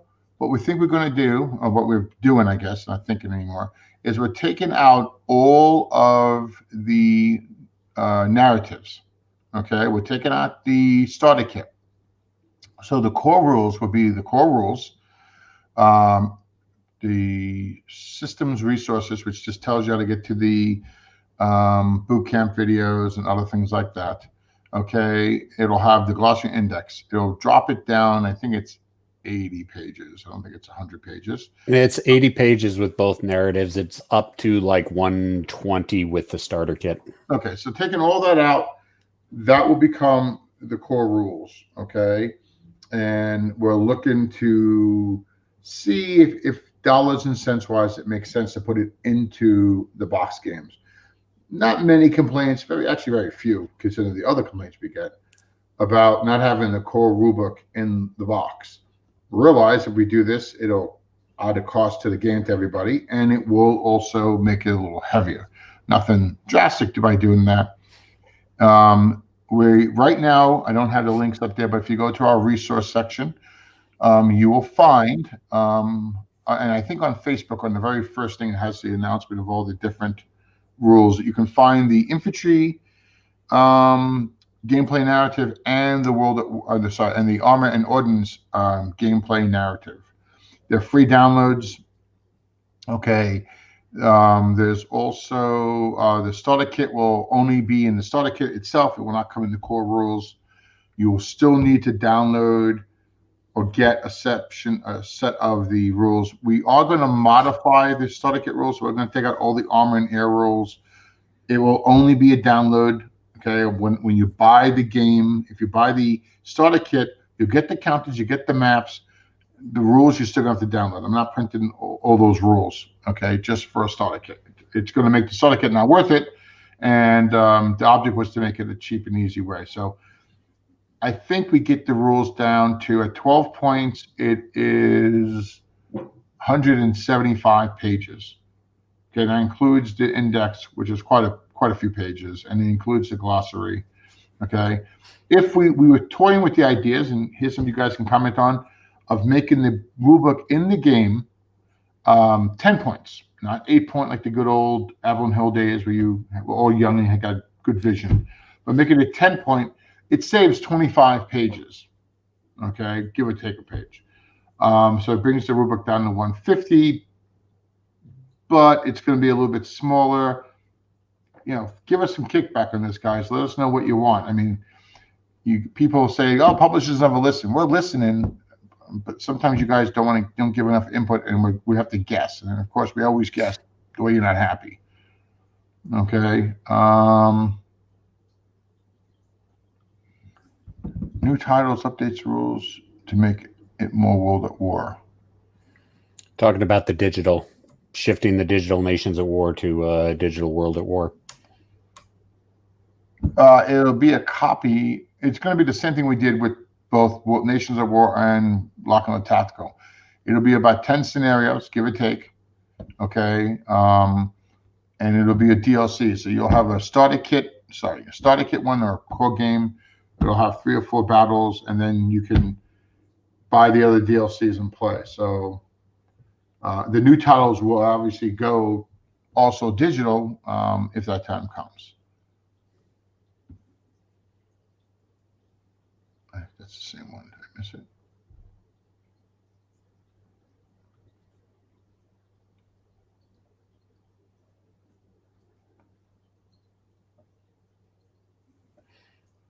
Yeah, we eventually will make a hard copy of the rulebook, which will probably have everything in it.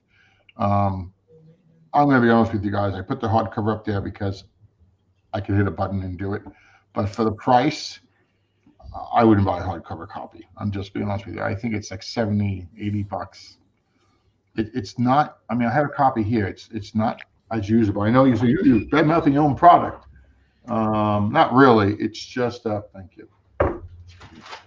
Yeah, I'll show you what I got. I personally think the spiral bounds work a lot better just because they lay out flatter and it's easier to check the rules when you're actually playing the game. The hardcover is nice to have because it's a hardcover, but it's just not practical to use on the table, in my opinion. Yeah, and I agree with it. And so when you look at this, you know, you open it up. Okay, the book it's beautifully bound. There's no issues of that. It's just putting this on the table, which I really can't show you too well. It doesn't, I mean, it doesn't close on you or anything like that, like a hardcover book, but it's just not, in my opinion, as usable. I would much more think spending half the money, a little more than half the money, getting a spiral bound book that you can keep flat, flip it over. I mean, to me, that is worth something. I mean, that's not the rule book, but now, boom, there you are. You put it on the table and you keep going. To me, it's just much more gamer useful. So anyway. So that hopefully will answer that. Do you plan on doing live streams on Saturday at 4 p.m. from now on? That's about the same what we're doing now, right? That's the time ID normally has his stream. Oh. I don't know. We've been starting them at what was it, 1 o'clock? 1 o'clock, which is 1 o'clock, and then it's 2. That's 1 o'clock. That's about 4 o'clock Eastern Standard. Yeah, so we're stepping on his when he usually does his streams, and he wants to know if he needs to change his time, or is this going to be a regular thing that we're going to do, or if it's not a regular thing. We bounce all over the place. I purposely did not want to force to have to do a show every week at a certain time, because some weeks we have nothing to say. It's that simple. Some weeks you get, you know, a show 3 or 4 days apart. It depends what we're going on. So I would say we are definitely the non-schedule-ish type of guys. So I don't think you got a problem. We tend to like this time slot only because the Europeans and the Euro guys can get on board along with the American guys. And so, but I think the last show was Thursday night at 8 o'clock, right? So, yeah, it was 9 days ago, so that would put it, Thursday at 9. Yeah. So anyway, so we bounced around, so I can't promise you that. Okay. Okay, he said by hard copy he means spiral bound. Yeah. Yeah, the new spiral bounds. If you really want everything in there, it's not going to change the price. I'm telling you right now, too much. You might go down $1 or $2 or $3, but it's really going to be about the same. If you really want the full rule book and you really want the starter kit and the gameplay narratives, buy the book now because it's going to change very quickly, probably this week coming. Okay, and then it'll be a little bit smaller, and we'll go from there. All right, Devin, this is for you, buddy. Yep. Production updates. Pretty much everything on my side is done and has been done for months. I need to go back through and rewrite and edit the companion, which is the scenario modules, what we're calling the scenario modules now. I just need to update that, add a few things into it. But the battle generated points are done. The scenarios have been play tested to death for months now. Really, the only thing that we're waiting on is we still need 3 maps from our map designer. And then we'll have all the maps done. The counter sheets have been laid out for a couple months now. Stefan has done an absolutely fantastic job of not only doing the artwork, but also doing the counter layout, and has been very, very understanding and forgiving when I go, Ivan, I need you to change something again. And he's been great about that. Really the biggest thing that's coming down that why we haven't kickstarted this yet is the printer issue. But if David were to tomorrow tell me, all right, we've got a printer, fine, give me 2 days to rewrite the companion, because I've been lazy and sitting on my butt and not doing it, because future me will take care of that. And of course, future me will be upset at past me for that. Within 2 days, I could have it. And within a week of David saying, we've got a printer, boom, I can have, all right, Monday or Tuesday, I'll have everything for you. We can print right now with China. I like the print here in the States, but I mean, the China printer I have is really good. I mean, my complaint really isn't so much with the China printer. My issue, it's once he lets go of it, it gets on a ship and it goes on that is where my that control, not having that control. So when I say printer issues, that I should be quantifying by saying that. But yeah, it all comes down to that. I mean, Road to Stalingrad is done except for 3 maps, and I just need to touch up the companion a little bit. And it's been, that's just what we've been sitting with, and it's just all of the games that we're looking at, Trial of Strength. I mean, everything that we've got lined up in the queue, it's all coming down to the printer issues right now. So. Yeah.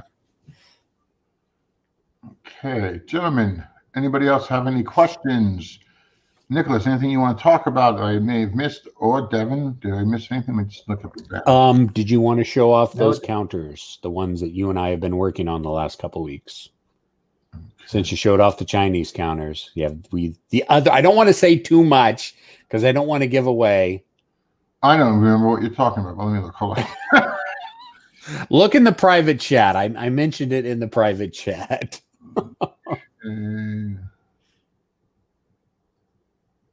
Oh. I didn't know if you wanted to talk about that yet. That's why I've been very vague about it. Let me see if I have those in a way that we can show them. You're talking about tactical, right? Yeah. What else do I work on? I don't have the time to work on World of War 85. That's why I had to step away from the playtesting team. You've got me too busy with tactical. Oh, I don't want you getting bored. And I'm not getting bored, trust me. All right, Stefan's got a question there or a comment. Let me just see what I have here, guys. Yeah, that was talking about the naval gunfire. So, yeah, just so you know, we have toyed, and when I say we, I usually mean me, with the idea of making a World War 85 naval game, kind of in the spirit of Victory Games Fleet Games. I guess would that be a proper title for them? The old Fleet series from Victory Games. Oh, if we could come out with something like that, that would be glorious. That's what I had someone work on it. And again, you lose these people sometimes very fast. But we had someone that we talked to, and he penned out to make up, I'm going to say, a combat system very similar to that. And we also looked at, making it somewhat of an air war, so kind of a naval air version of that. It did not, like I said, the person, as far as I know, is totally gone now. So I do not expect that he's going to be doing that anytime soon. And like I said, so if someone else is interested, there you go. I do have, and here's something I have. This is, let me read the comment. Hold on, guys.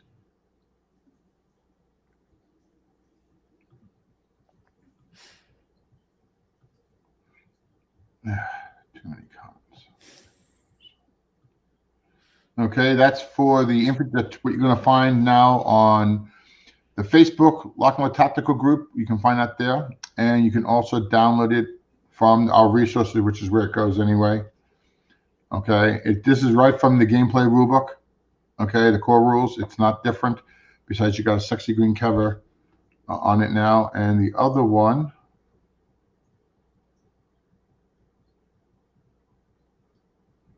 Okay. And that is the vehicle non-ins gameplay narrative. Okay, so those are the two covers. Okay, and we will keep them separate for now. Should also mention that these are free. Yeah, the free downloads. Yeah. The rules are free too. So right. So now, if anyone wants to donate 50,000 to 60,000 copy, go right ahead. We'll use it to good game production. I do not see a smoke counter. I think what I may have. Okay, the only thing I really have is this. Nah, that doesn't have any of them on it. Well, it's right there, aren't they? No. The actual shell counters and the white phosphorus. The new counter. All right, now we're talking. Now I've got to figure out where that is. Hold on. I don't think you've had Blackwell do up any promo copies, so they're probably just sitting in the Dropbox still. So. Yeah, you know what? Well, why don't you talk about what it is, and I will get. All right. So about 5 years ago, we had a project. Of course, this is well before my time, but there was a project that was being worked on. It was called Battles to the Rhine, and we basically got a half sheet of infantry out of it with U.S. infantry and British infantry and one German commander. But it was mostly focusing on British and U.S. troops, and it was going to be somewhat of an expansion to Heroes of Normandy. Now, the unique thing about this is that these troops, the U.S. troops we've only seen before in Heroes of North Africa, I think David Julian did the slightly different graphics to it, but they're standard American 161,755 units, 1445 units. And the British units are basically British line infantry. Because if you remember in Heroes of Normandy, you've got 82nd, 101st, and British Paras. That's pretty much all that's in Heroes of Normandy. There's no just regular infantry divisions in there. So we're doing this to give the U.S. infantry and the British infantry, and the British infantry are the same stats that are in Heroes of North Africa, 1745s, but they're in European clothes, not in desert rat clothes, not in the desert clothes, 8th Army. So we had this half counter sheet of stuff, and it just went nowhere. So David decided, hey, we need to do something with these. Let's do some scenarios, and we've got these set of optional rules for applying vehicle ordnance smoke shells and white phosphorus shells. So we've got a set of rules for that. So we've got this little expansion that's going to be coming out, and we're probably going to be keeping it Battles to the Rhine or Battles to the Rhine. We have issues with names, so we're working on that. But it is going to be a sheet of counters, or at least two half sheets of these infantry counters that we have, plus a whole bunch of now smoke shells and white phosphorus shells that can be fired from vehicles. Now, these are going to be optional rules that are going to only be in these 6 scenarios. I've done up 6 scenarios for this module rules. Yeah, they're modular. Yeah, not optional. They are modules, so they will apply to this module that we're creating, and it just gives a little bit more tactical flexibility for vehicles, because now Americans and Germans and British now have smoke shells that the tanks can fire, and the Americans and British have white phosphorus rounds that they can fire. The scenarios, I've got a couple smaller scenarios in them. Most of them are 2 to 3 maps. I don't remember having any of them that are 4-mappers, but they are definitely going to be more vehicle heavy because we're showing off the vehicle smoke ordinance. And there is a Captain Wittman counter on the counter sheet, so I had to do a scenario with Captain Wittman and his Tigers. So and a good thing about it, there's 6 scenarios, 3 American, 2 British, 1 Canadian.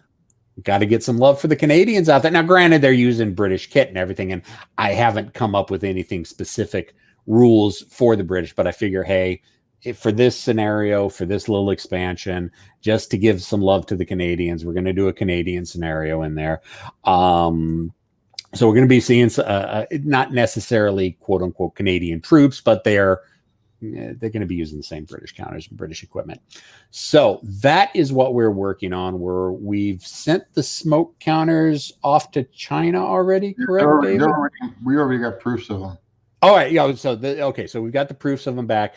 However long it takes for them to get them printed up, shipped back to us, and then me to get my playtest team done, playtesting the scenarios and tightened up, we'll get this expansion out to you. Now, it will require Heroes of Normandy because it's going to come with these 2 half counter sheets, no maps. It's just going to be using what's in Normandy and the 6 scenarios.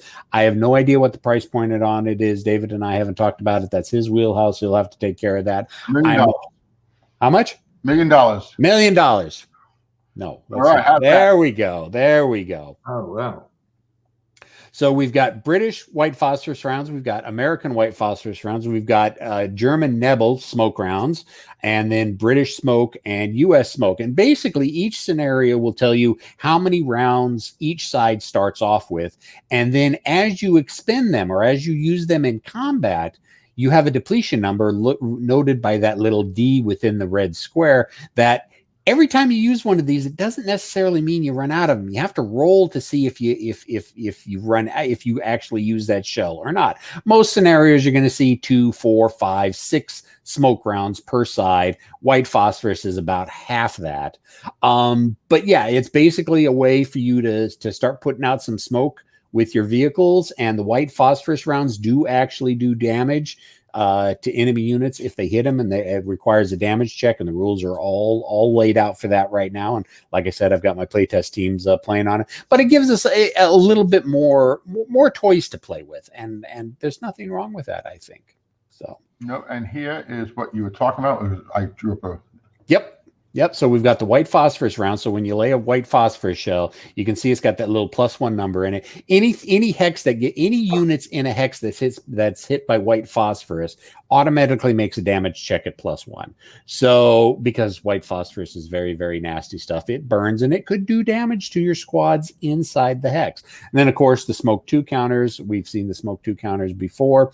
So not only white phosphorus is used as a smoke, but it can also be used to dig out enemy troops. And you got to remember, it's just a damage check +1. So at best, you're going to roll a 7. So that right there, if you roll best, that's going to shake any unit that's out there. You're not really going to be doing a lot of half squad casualties because the numbers just don't work out. There are no morale 3s out there. But yeah, so it's just giving us a little bit more tactical flexibility. The white phosphor rounds will have a chance of setting a hex on fire. We went ahead and made sure we had those because again, it's white phosphorus. It burns. So, but yeah, that's the other set of the smoke counters that we're working on for this little expansion. All right. Someone asked me if I had any detailed images of Heroes of the Space Infantry, guys. So I have some up for you now. Okay. And these are at the printers. We don't have maps to show you yet. And we want to make sure we have something to fit. I want mine. All right. Hold on. There's like 4 or 5 of these. Make it. These are mostly you got to see the Space Infantry before. Really, we haven't shown too much on the opposite side. So we can tell them about the other thing we're doing. And we're kind of working with both David, Julian, and Ivan on You know the title yet. I know that sounds the same thing over, but Heroes of the Zombie War. Okay, it's really made to, a little bit to be a little bit more solitaire.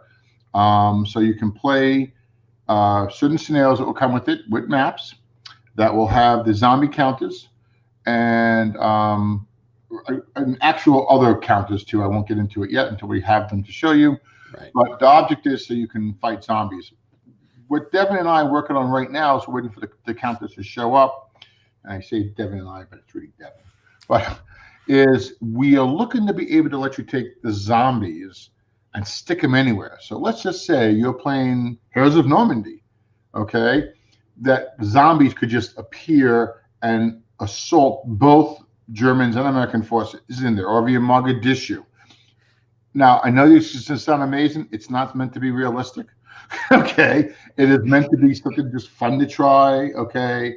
You know, you're not going to be seeing vampires and all that. We picked on zombies. We were trying to have it done for Halloween, but it just, the production didn't allow it. But again, one of the real big, one of the things we really, we just thought it was fun. And I kind of blew it off 2 or 3 dozen times, honestly, because I didn't want to go there. But I've been beaten up with the Space Infantry, which I have to admit is fun. So, you know, I just said, okay, let's try the zombies. And I like it because it gives you, like I said, the zombies will come closer to you when you hear gunfire. We're trying to make it a little bit more adventurous where you can go into certain buildings, not know what the buildings are. We'll have a little bit more flesh out of this as we go forward. Flesh. Yummy. What's that old joke? Brains, you know. Ooh. Brains. Okay. Is such a modular in? I think he's talking about Kelly's Heroes here, and I think that is in there. Yeah, there is a Kelly's Hero style in one of the compendiums. As a new owner of Lock and Load, I decided not to get sued by using other people's images that I didn't have license to, so I didn't really promote that. But it is in the compendium. He is right. Oh, there you go. Now you're in trouble, Devin. Stefan, you're going to get a copy of them. Trust me. I just want to make sure I get the last bits of the companion nailed down and written out to my standards for what that's worth before I send it on to you. But yes, you will be getting a copy of it all. I mean, guys, we bust Stefan's chops about all the things he finds, but really what we're upset about is he finds so much stuff that we do wrong. And if it's humbling. Yeah, if one thing Lock and Load needed was a better editing staff. Okay, you guys know the typos, and you know, we've been beaten enough about that. But really, man, Stefan's like a 50-man army on our editing staff. He has done, I can't even see great, beyond great job for us, and we are very humbled because we suck at it, and very thankful again because we suck at it. So yes, Stefan, you can pretty much guess everything's going to go past your desk. Okay, so what else do we have here? We got some really cool pictures I'm going to put up there soon. And yeah, I'm sorry. It's hard to get real combat factors on those zombies. You think the French forces and the Dutch forces are complicated? The zombies are even more.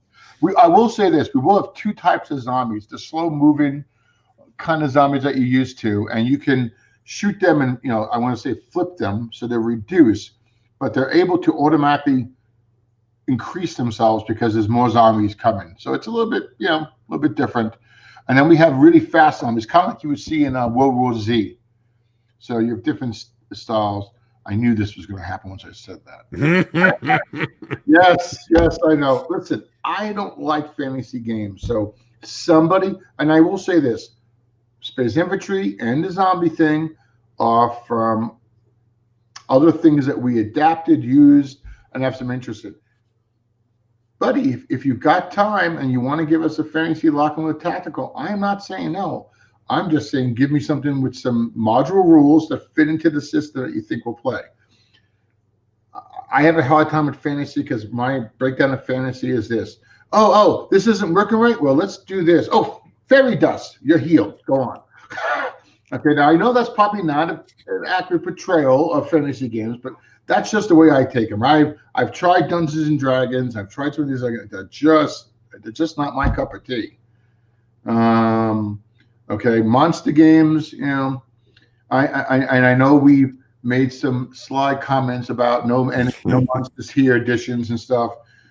I don't like them in my World War II games. I don't like them in my modern games. Now, if you tell me this is a module and it has the word zombies in it or fantasy or monsters, well, if you buy that thinking that's realistic, you deserve what you get. Okay, guys. But I just don't like it mixed in there where, and, it's just total fantasy. Okay, well, we had fake tanks that didn't exist in the World at War. I think they were called, what was it called? Black Prince? No, was a Black Eagle. They were actually, they existed on paper only. I think they had like basically a cardboard prototype. So yeah. So that I don't want to put into a game that we're trying to say. And again, I use the word realistic. It's a game, guys. I don't think you're going to get anything realistic until you're being shot at with real bullets on a battlefield. Okay. I mean, I've heard people say, well, in paintball, and immediately I said, listen, no, I mean, the one thing I did like about paintball doing it was you don't want to get hit. They do hurt. So there is the more realism. I don't want to charge across that open ground. You do get some more of that, but it's paintball, and you do know you're going to live, hopefully. Okay, so let me, I'm going to throw some questions up here. Oh, Dan's here. And you talk. Okay. How you doing? Talking French, Dan? Okay. And more French. Look at this. Look at this. Now, I believe our official guest Frenchman here will tell you that's not real French. Well, when it's written, you don't see it. Yeah, well, actually, you can hear the difference usually. Okay, see, now this is why we don't put games in other languages. What are you saying? Because I know it's not good. I heard the word Americans in there. What are you doing with Americans? There you go. Okay. And then there's the unspoken, you freaking traitor. Okay, well, here's a real question. Okay, when I get some of these other graphics for you guys, and I think you're going to be pretty excited when you see them.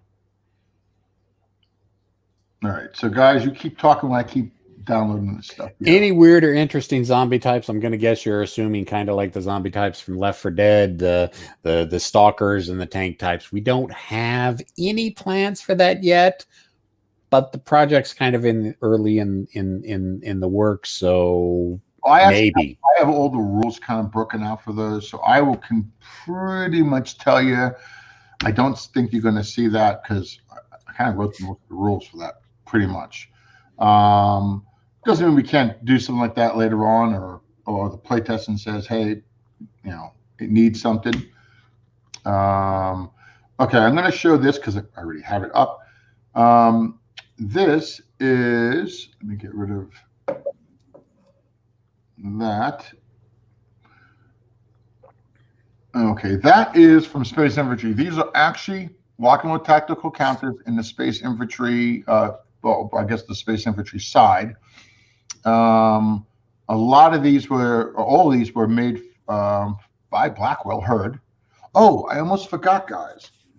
If you look on our website and on my personal Facebook site of We're Friends, our very own graphic artist, Blackwell Herd, is starred in, I shouldn't say starred, but he's part of the cast of something Crimea. I don't know if, Devin, you can find that maybe?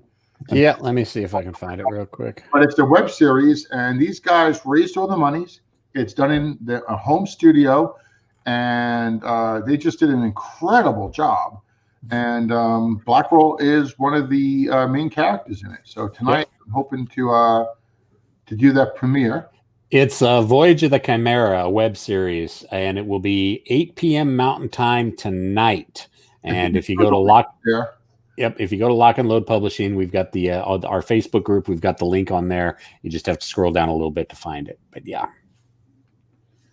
Okay. Yeah, he was thinking more Left 4 Dead, Last of Us. I remember last. You and I had that conversation before, David. No. Yeah. Did I lose it? Nope, not at all. All right.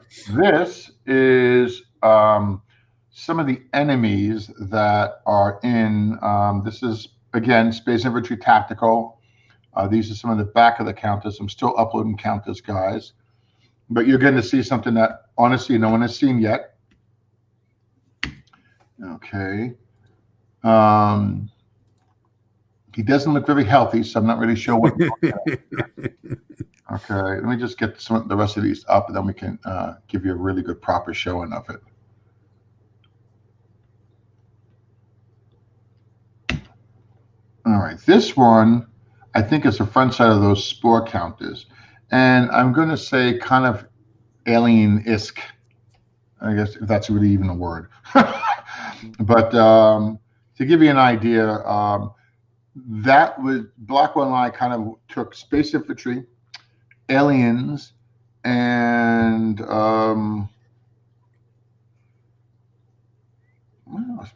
maybe a little Battlestar Galactica type of look at it, to really kind of meld them together. And that was always the plan from the get-go. We added and this is a little bit more for the Battlestar Galactica side. We added civilians in there as well. Sometimes they're in the way, as civilians many times get. Other time they take up arms and will fight. Hold on, I think I almost got all of them there, guys. Sorry. Oh, these. Okay, let's show you some of these now. These are some of the enhanced vision, some of the weapons you're seeing there. Okay. And he did a really nice job with this, I have to say. There's some days I can kill him, and other days I just want to hug him. This was a hug day. Okay. And guys, you got let me just upload the rest of them, and then we'll go to your questions. Just so you know what I have to do, I have to sometimes find these graphics because we have like 5 to 8 terabytes worth of graphics here. And then once we find them, upload them, of course, which takes a few seconds. I think that's the last of it, right? Yeah, I think that is the last of it. Okay, so enhanced visions, we do have some questions. Let's see. Okay. There we go. Good comment, Dan. Good comment, buddy.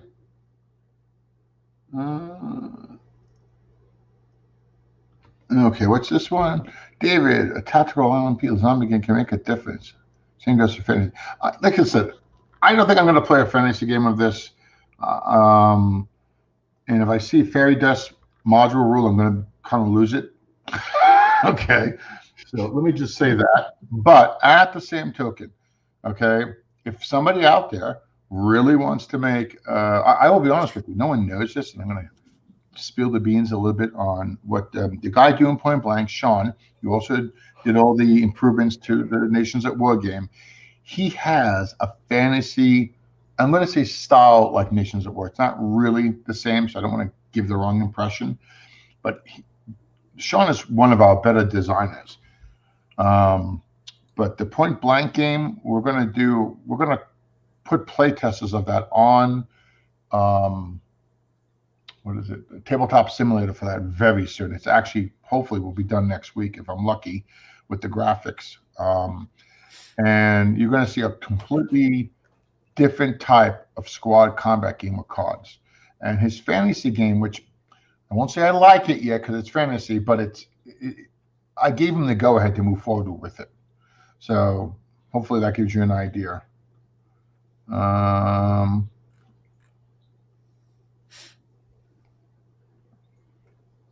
Okay, what's this?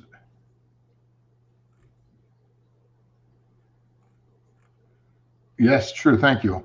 We don't do a lot of that subscribing thing. And you know why? Because we find that a lot of people view it once it's saved on the website anyway.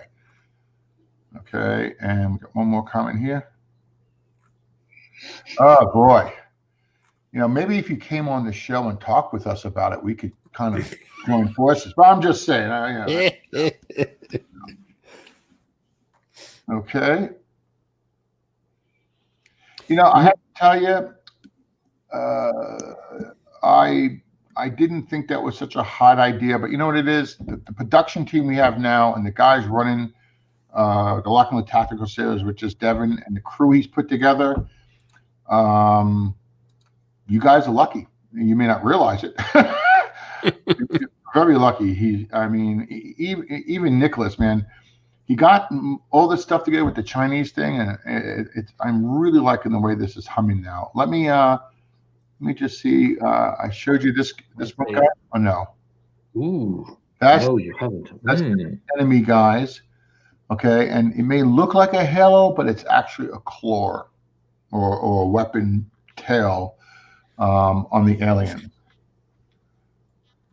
Okay.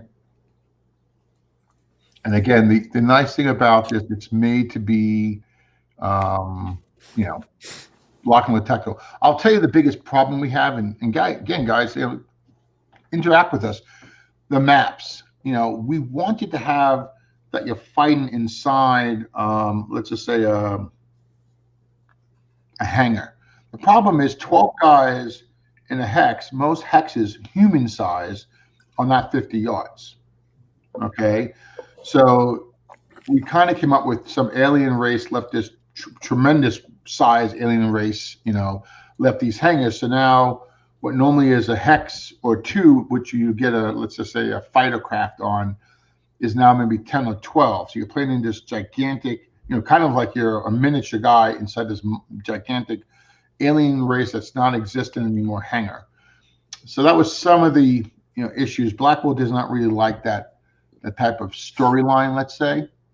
But I thought that was the only way around it myself. Thank you very much, Rough Swordman. You guys got any comments about these counters? Like, don't like, you know?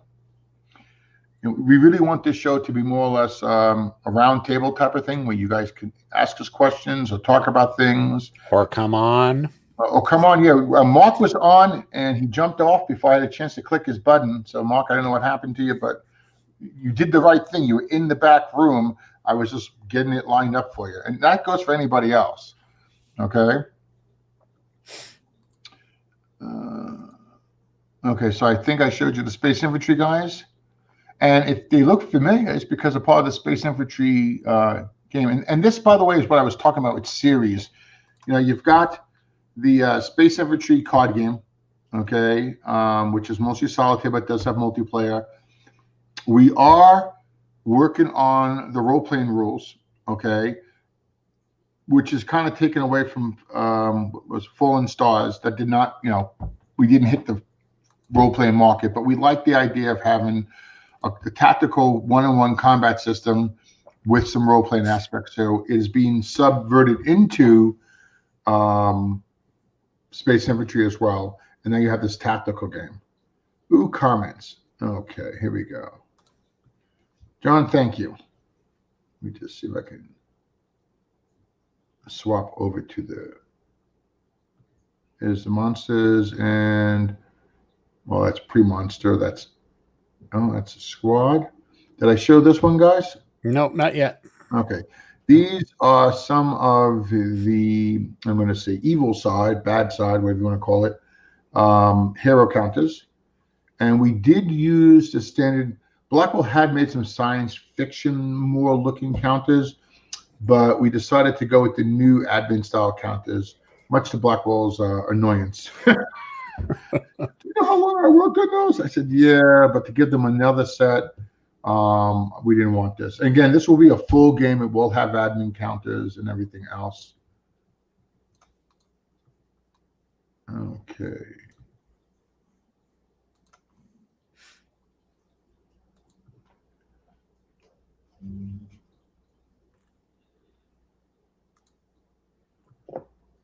Okay.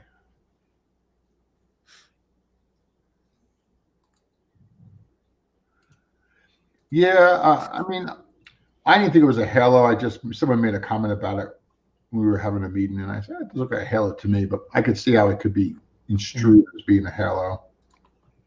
And again, when you look at the counters and the actual size, you're not going to notice that. Okay, we have any more comments? Yes, we do. You know, I ordered a copy of the two new Alien games coming out. One's called Another Glorious Day in the Core. I think that one is done by Gale Force 9. But if you want to see a company that does not do well with their release schedule, you will appreciate Lock and Load. Okay, that's all I'm going to say. Nothing else. You can draw your own conclusions from my comment.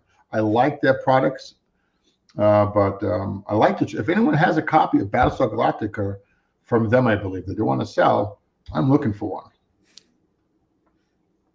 All right, guys. So you guys have got to see close up the new Space Infantry, Heroes of the Space Infantry. You've got to see the new module coming out for Battles on the Rhine. Okay, it is an expansion. And what was the other one we showed that was an expansion? Oh, the Chinese module, which again does not have a name. Okay, but those are what we're looking to do. Okay, now we still, Nicholas and the zombie game, if I can get those counters laid out and set up for by midweek, which may or may not be possible. Though not, I sent you a message. So yeah. Do we know when it'll be ready, Chris and Nicholas? I mean, sorry.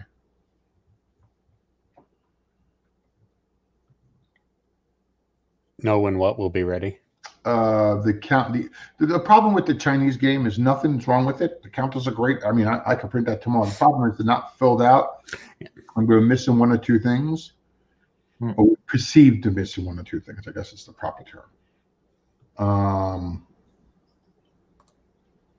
Oh, I got this news just now. Band of Brothers. Remember that series, guys? That everyone loved. It's season 2. They just announced it. My son, that's what he called me to tell you. He goes, hey, you can tell you guys online. I forgot to mention it. But Band of Brothers 2 is supposedly getting a second season. I know they're making one about the 8th Air Force. Yeah. Yeah. All right, guys. I don't see. All right. Nicholas and I will talk about it and see what we can do. We're having all these counters flown in. We're not sending them by ship because I'm just getting old too fast waiting for this crap. So we're going to fly all the counters in. So this stuff, if not all of it, some of it will be available before Christmas. Okay. Another thing you guys can answer on, a lot of these games you put in these little mini boxes, which slows production down quite a bit. So we're thinking of just putting them in Ziploc bags. And so again, if you think this is horrible, let me know. Any moves coming for Space Infantry?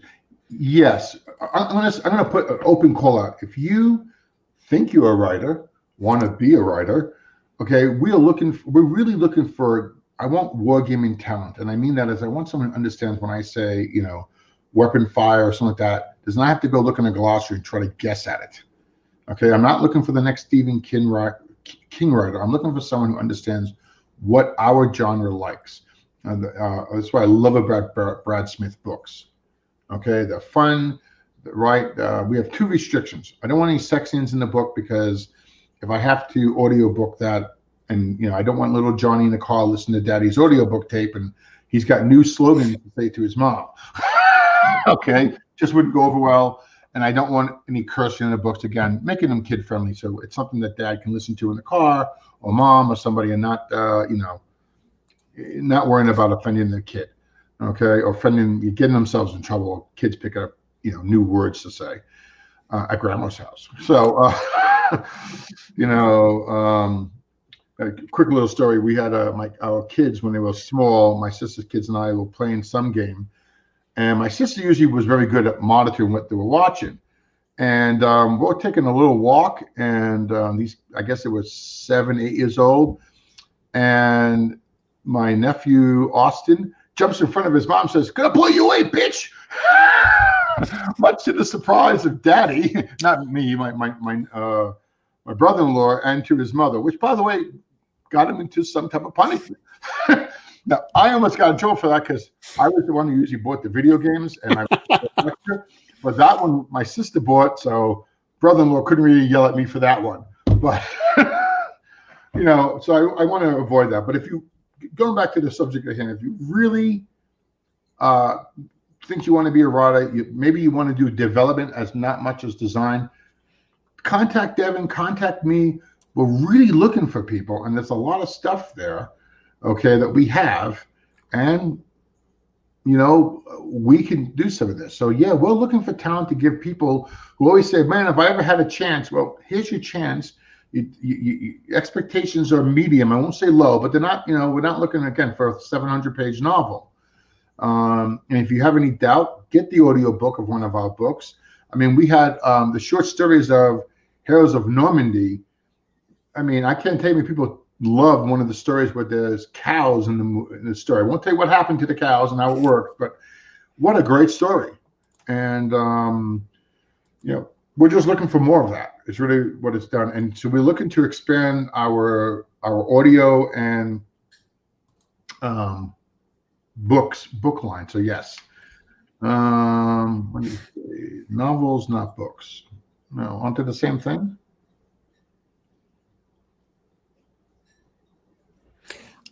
I'm sure there's a literary distinction between them, but I don't know what it is. Listen, have you not read some of our books that we've edited? So there you go. Okay, what's this one? Ooh, nice. Okay, what's this one? Is there an old copy of Aliens? There is a role play. I have both of those editions actually, and they're very good games. I would love to have reprinted one of those, but now with the new ones coming out, you know, everything has to have miniatures. Band of Brothers 2, the series basically covers the book right up to Eagle's Nest.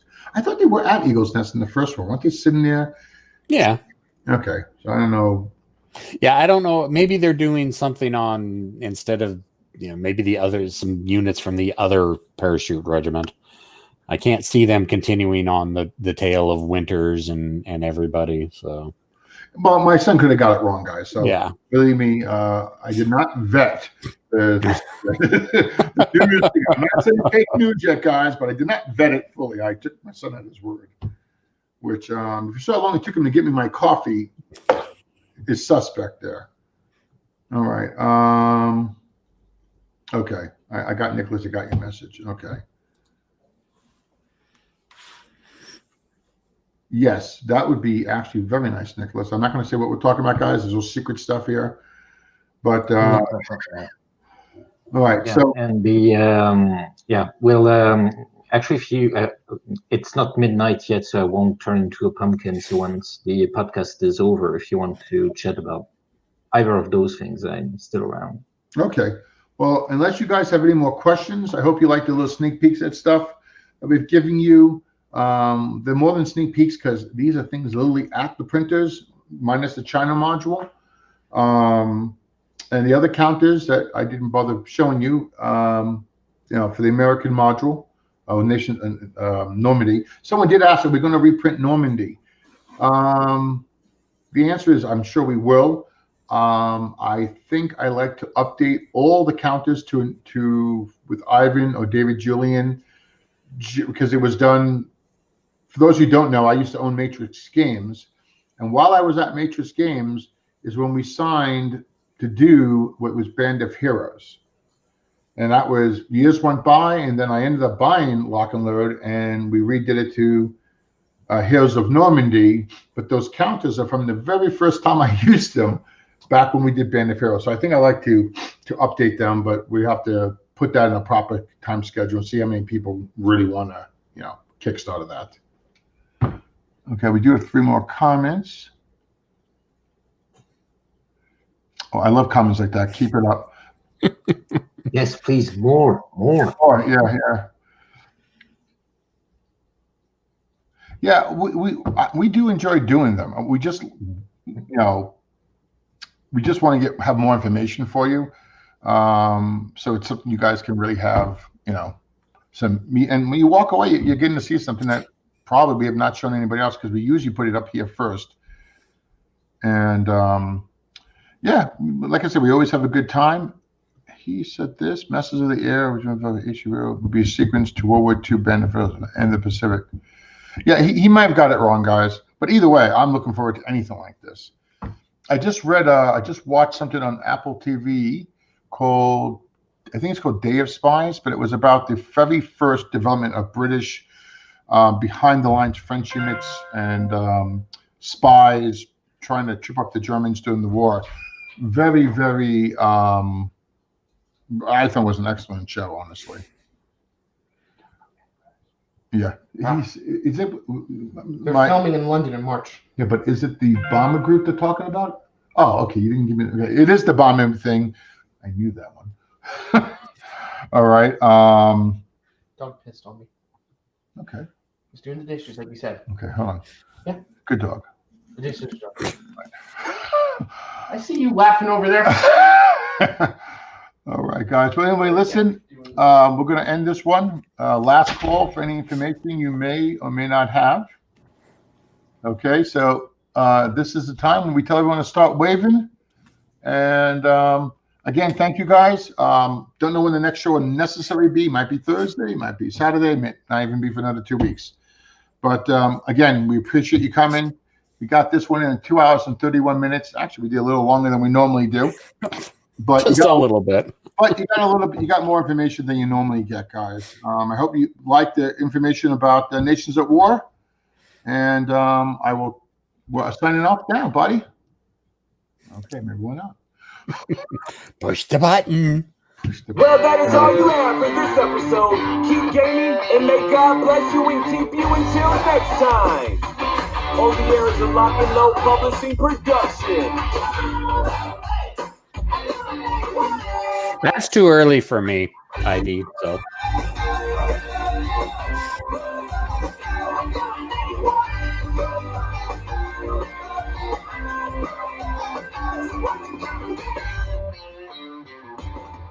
So long, everybody. God bless.